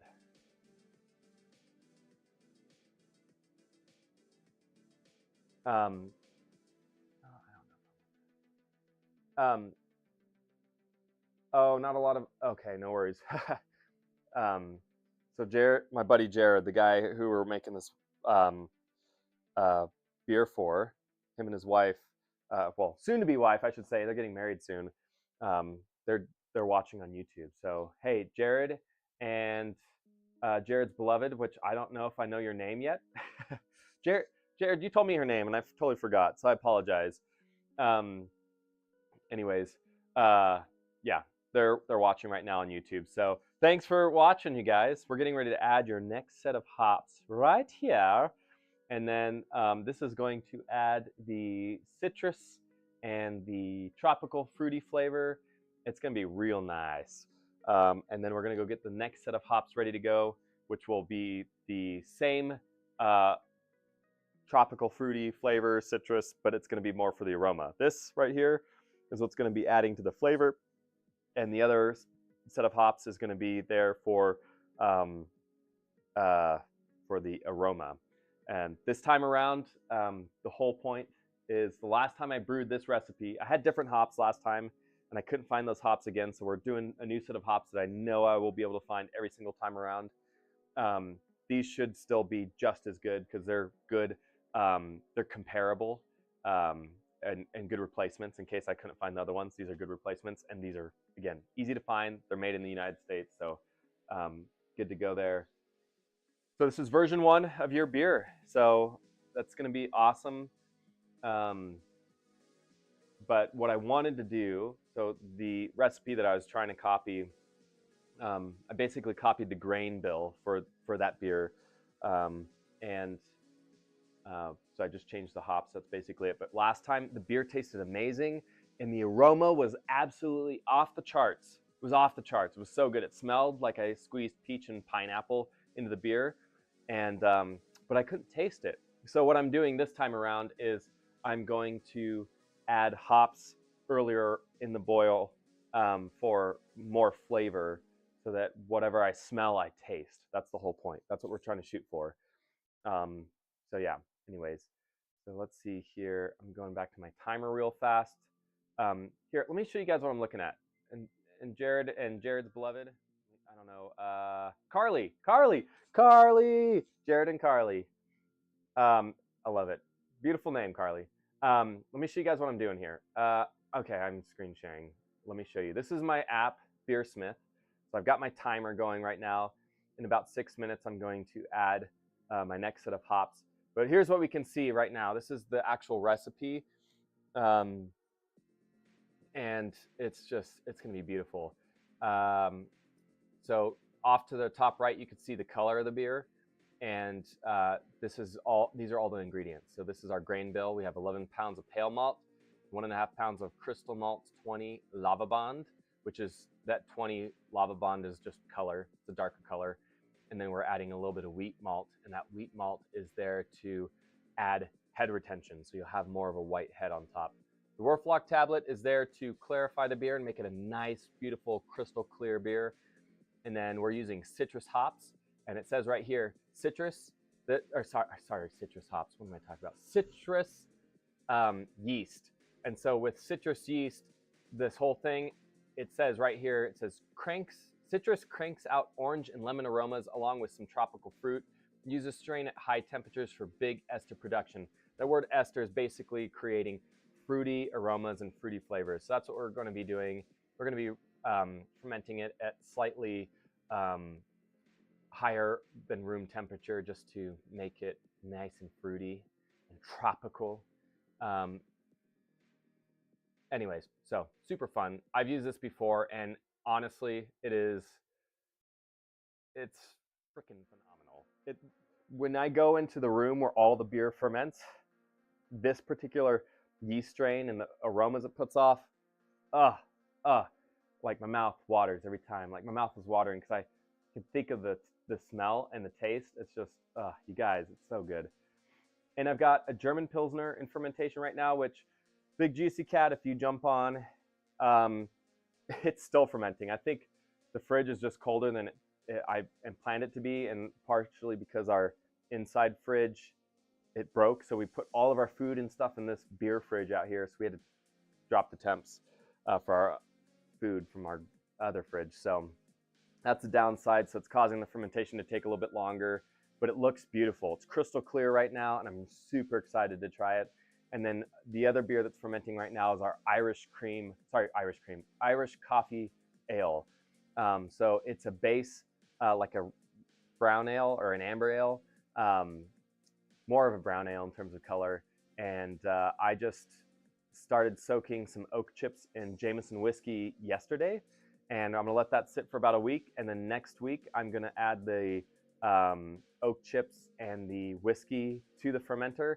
And then a couple days before fermentation, or sorry, a couple days before bottling, we're going to add coffee to that fermenter, and we're going to let it sit for about a day or two and really amplify that coffee flavor. And last time I made this beer, it was really good, not enough coffee flavor, which is why I'm trying to change it. And it was a little too dry, so I made it a little bit more sweet this time around and less dry. And again, amplified the coffee this time. But the last time it tasted like it literally tasted like a cold Irish coffee. It was fantastic. So this time around, I'm hoping to just amplify the flavors a little bit more, so it's a little bit more pleasant. Just me thinking about it makes my mouth just water. Okay, Jared, sorry, I need to go back and forth between Twitch and YouTube. This is fun because you're the first person on YouTube to chat on the YouTube live stream. So this is super cool. You helped me like achieve a new goal, a new record. So thanks for jumping on. Yeah, of course. Thanks for jumping on for even a short session. And a couple weeks, we're going to start your Mexican lager, and we're going to make that happen. So if you guys got to go, no problems. Thanks for jumping on for a short time. Carly, I haven't met you yet, but Jared's an amazing guy. So I know you're an amazing woman. So thanks for everything, you guys. I will brew good beer for your wedding. I promise it'll be good. If I mess up, I will just buy beer for you guys for your wedding. But I shouldn't mess up because my beer is pretty good now. So I'm not trying to like toot my own horn. Okay, anyways. Oh yeah, I'm also really excited for the coffee review, Irish coffee stream. It should be good. For those of you who didn't know or might have, maybe I didn't say anything about it. I met Rob with 2Bs. I met him in person. I had an overnight in Baltimore on Monday night, and he drove up to my hotel, and we enjoyed his beer together. So the beer, the Burning Sock Saison, we enjoyed that together. So for proof, go to my Discord. You'll see an awesome photo of Rob and I, and Rob sporting his Twitch hat, and it was just an awesome time. Rob's a great guy, and it was so much fun. So hopefully I could get out there again and hang out with him. And I've already been talking with Dr. Hoppenstein. He has a channel on Twitch, and he sometimes brews as well on his much larger system, which is super cool, and I got to see that. But he also live streams World of Warcraft. If anybody's into that, you can check it out. Go give him a follow and just check things out. But I'm hopefully going to meet him in person as well. And we've been talking about maybe doing a Brew Day stream together at his location. So that'd be sweet. Oh, Rob's awesome. Rob is an awesome person. Sorry, hold on. Before I get to that, let me do this real quick. I have a few minutes before. I have a few seconds, sorry, before I have to put this in. But yeah, overall, dude, Rob is awesome. He's so kind. And so it was just so much fun. So go, for those of you who don't know Rob with 2Bs, go find his channel. He does baking. He just baked a zucchini bread, which I was so sad I missed the stream. I was boarding a flight home, and by the time I got home, he was already done. It was a short stream, but he did a National Zucchini Bread Day stream, and he made zucchini bread, and it looked absolutely amazing. So if you like watching something that's mouth-watering, go check out Rob with 2Bs. Give him a follow, support him, give him a subscribe, all that other good stuff. And he's got some awesome emojis as well. So anyways, all right, so we're at 35 minutes. What did I say? Okay, that's about 20 minutes to go, right? Does that mean 15 minutes? We're about 35? Yeah, okay. So our 20 minutes in, that next set of hops is going in 5 minutes from now. So at our timer, we're putting our Warflock tablet in, as well as our wort chiller. I'm gonna step off screen for a second because I have my lunch. It's cooling down over here. I always feel weird eating in front of y'all. But I'm a human at least, and humans need to eat. So there's that. All right, we'll stick this right here and get that ready to go. Where'd my bowl go? Werflock tablet is ready to go also. And this is what a Werflock tablet looks like for all y'all. Werflock tablet, okay? This has some Irish moss in it, and this is going to be our fining tablet. It's going to make our beer nice and clear. So, yeah. So that's good to go. I need to get my next set of hops. But yeah. Anyways, Rob's awesome. I hope I can get over to Baltimore again, just so I can hang out with him again, because he's super cool. And what I'd really love to do, oh, thank you. I probably do need to hydrate. I have my full flask here, and thanks for taking care of me.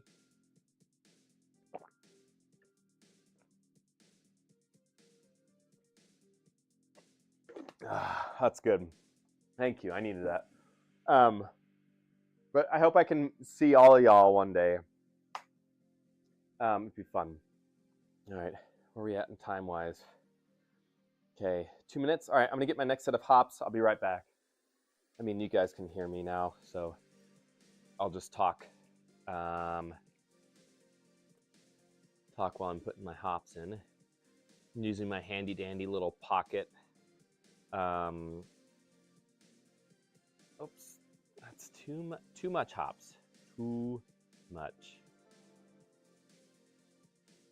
Perfect. Okay. There's that. So this is again another 0.25 ounces of Mosaic and Citra hops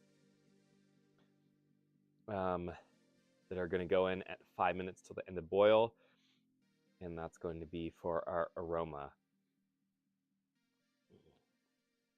Okay, and I need my other hop bag, which is in the fridge with the yeast. The one thing I didn't do this time is I didn't do a yeast starter. Yesterday I had a monstrous headache that pretty much immobilized me, and so I just didn't get things done. But this is our yeast for today. I always have to get a quick. Hey, what's up? Hey, Rob, thanks for the support, man. I really appreciate it. Here's our yeast. Again, it's in a packet. I didn't do my yeast starter this time, but you can just pitch it right from the bag, and it's just ready to pitch. So it's just the only downside is without a yeast starter, it just takes a little bit longer to start fermenting, and it also just is a little bit less efficient right off the gate, but it'll still do the job just fine, no problem. What's up? What's up? Dude, I'm sorry I missed your stream the other day. You started streaming literally right as we were pushing off the gate, and I also had to show a good example since I was in uniform. I didn't want people to be like, wait, he's not in airplane mode, so I don't have to be in airplane mode. He's watching a live stream.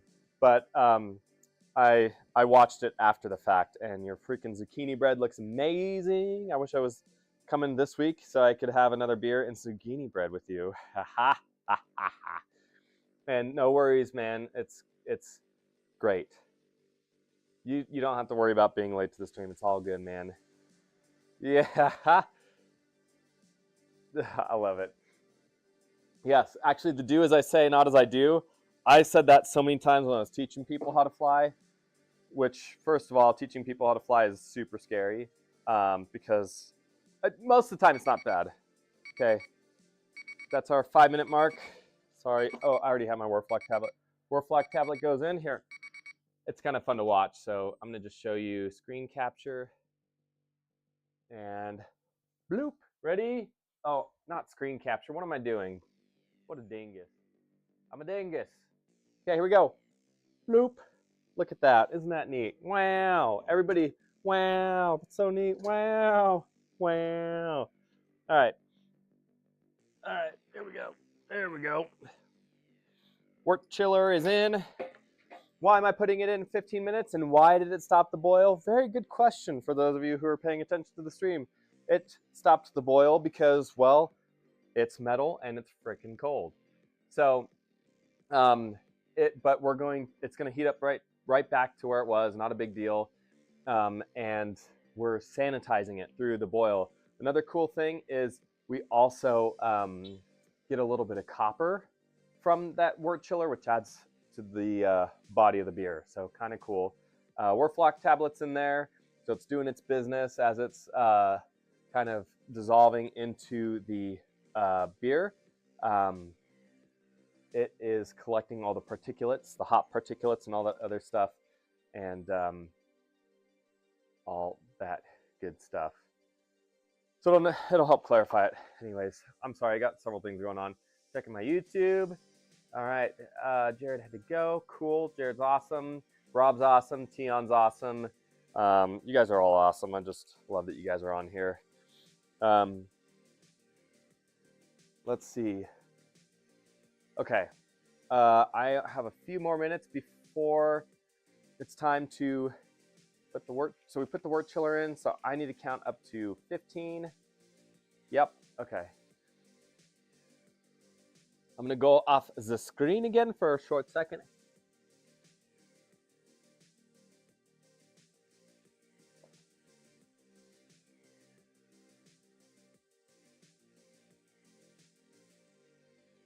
I'm smashing food in my face, and I'm trying not to make too much noise, so I make y'all sick to your stomach.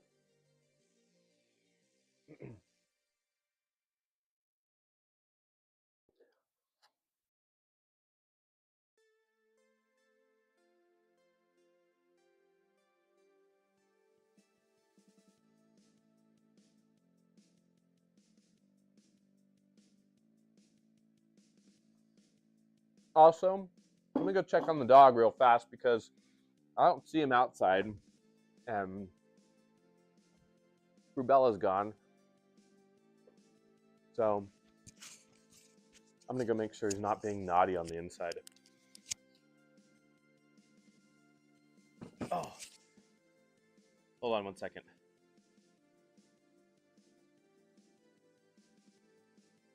Where's that local? Oh, is it already gone? Please say it's not gone.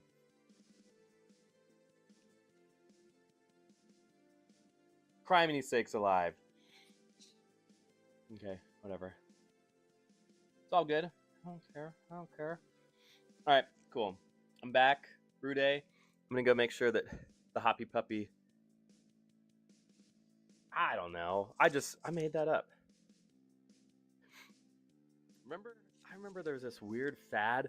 Like, I don't remember. It was a while ago. I think it was in college or just leaving college. No, where was it? It was like 2015 or something like that. And there was this like thing that people got obsessed with, and there was like this woman in Korea, and she was like her whole stream, or not stream, but her whole Instagram was like she'd get a loaf of bread and she'd just like press her face in the bread. One of my friends showed me that. I'm like, what the heck? What are people? Why would people watch this? Anyways, I don't know. The reason I don't eat on stream or try not to eat on stream, I don't know. It's kind of weird, you know, because it's like I've got people watching and I'm sitting there.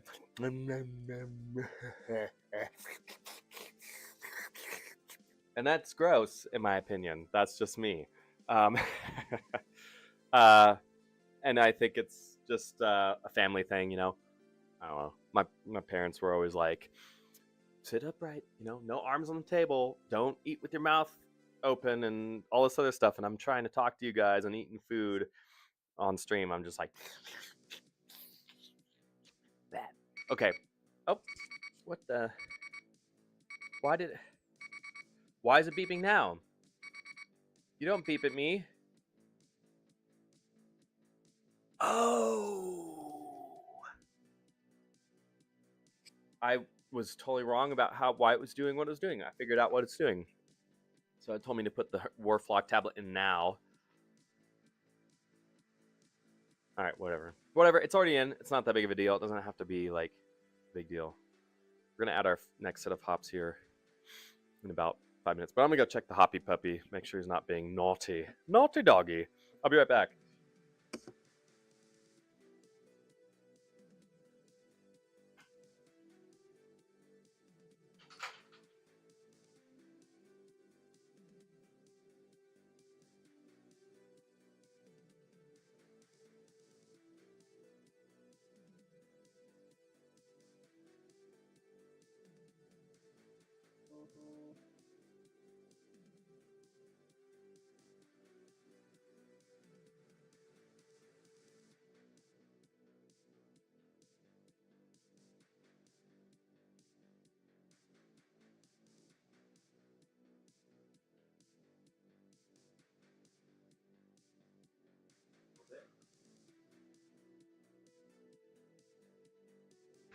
Stay here. All right, we're gonna do the ruby ale.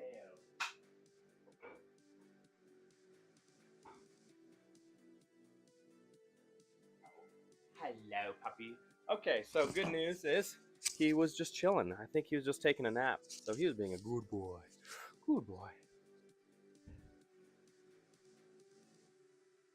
Yeah, I wish y'all were here. It'd be so much fun to do like a group brew day, like get a whole bunch of people here and just like fill the garage full of people and then brew. It'd be sweet. Maybe one day. Where you going, buddy? Come here. Stay with me. I brought you out here so you can be with me. Come on. You want to say hi to everybody? Yeah. Okay, let's say hi to everybody. You ready? Okay, here we go. He's saying hello. It's a hoppy dog. Hoppy puppy. Boo, boo, boo. We gave him a bath yesterday, so he's nice and clean. So, yep. Anyways, he played with the neighbor dog and got super dirty. Super dirty. It was crazy. He was just tons. It was pouring down rain last night during our block party, and our neighbor came over with their dog, and he just wrestled in the front yard, and then they went to their backyard and rolled around in the mud, and it was nuts. Oh yeah, it's so funny with the dog emoji. He's so dark. He doesn't even show up on the chat very well. I love it. Hey, come here. Let's go. You go back in the back. You want to go see what's out the front window? Good boy. Hey, you guys, you know what's really sweet is the sun's coming out. And that being said, remember I told you I was going to do this. Oh, okay, well, it's good. So you can see him. All right, we're going to check out our next set of hops, which I think we're going to do here in a short moment. I don't know.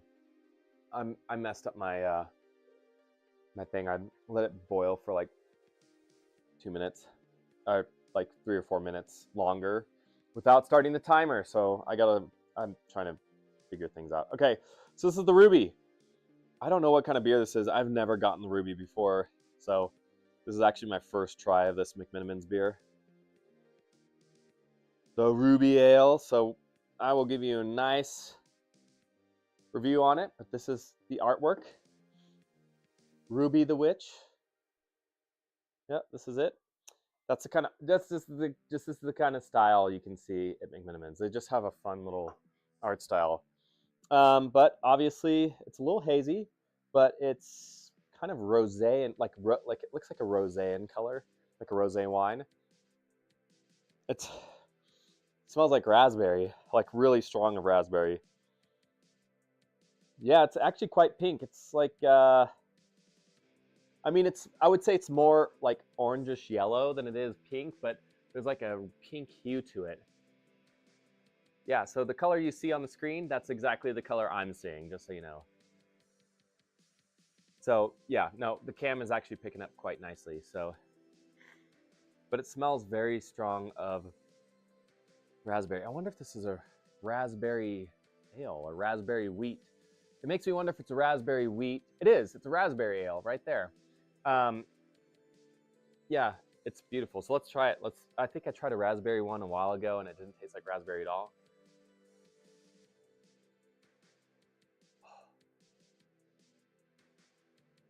Wow.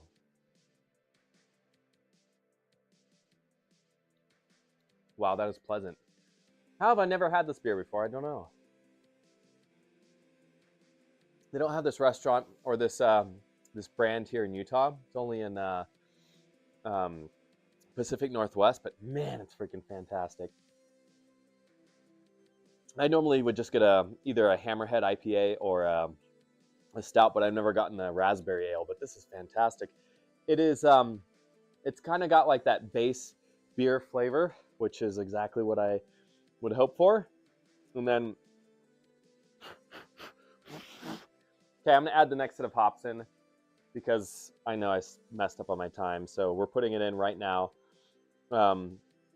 Yeah, so overall, it's got a nice base flavor of, it kind of tastes like a wheat ale almost. It's very wheaty and bready and kind of biscuity. But it's such a light biscuit, bready, kind of weedy flavor. It's actually it's stronger on the raspberry. So out of all of the raspberry ales I've ever had, this is by far the best one. It is fantastic. And it tastes super light. So it's a light body ale, so kind of like a lager or a Kolsch or something along that line. Very dry, kind of crisp, which is good because it almost causes that bready, weedy flavor to kind of be an afterthought. After you think about it a little bit, then you're like, yeah, I kind of have an aftertaste of wheat or breadiness. Like it tastes like a beer. It's a little hoppy, but not too hoppy, which is great. So they probably use something like nugget hops or fuggle hops, I think is how they pronounce it, or like East Kent Golding, something along that line. Something that is just it's there for bitterness, but it's just such a light bitterness in terms of the beer. But I love it because the balance of everything is really great. It really allows the raspberry to just pop to the front. And then when you drink it and smell it, you're just, raspberry. But you know it's a raspberry ale because you still have that beer taste. So I would say this is probably one of the most well-balanced raspberry beers I've ever had. I think I tried a raspberry ale from a brewery in Denver. I tried one from here. And I've tried a few others in other places, and they just haven't done it justice. But this, honestly, like, if you like raspberry and you like beer, this is like the beer of choice. So Ruby Ale. So if you ever end up in the Pacific Northwest, Washington or Oregon, go find yourself a McMenamins. And if you want a raspberry ale, go get the Ruby Ale. Hashtag McMenamins. I love McMenamins. They're like one of my favorites. And their burgers are good. And they have Cajun tots, which are fan-freaking-tastic. So it's all good. It's all good in games and happiness and joy and joyness. All right. Okay. That was fun to have my buddy jump on the YouTube channel. Sweet. Heck yeah, dude. Look it up on just if you type in McMenamins. I'll just put it in the chat one more time. Oops, I didn't even. McMenamins. I don't know. Just look it up. You'll see it. But they have a cigar whiskey bar in a couple of their places, which is super fun. I don't smoke cigars very often, but when I do, it I have to have myself a nice glass of whiskey or like a nice just ale to go with it. And but they have a cigar whiskey bar, and they love Grateful Dead, so they just play Grateful Dead, and it's awesome. Sorry for the beeps.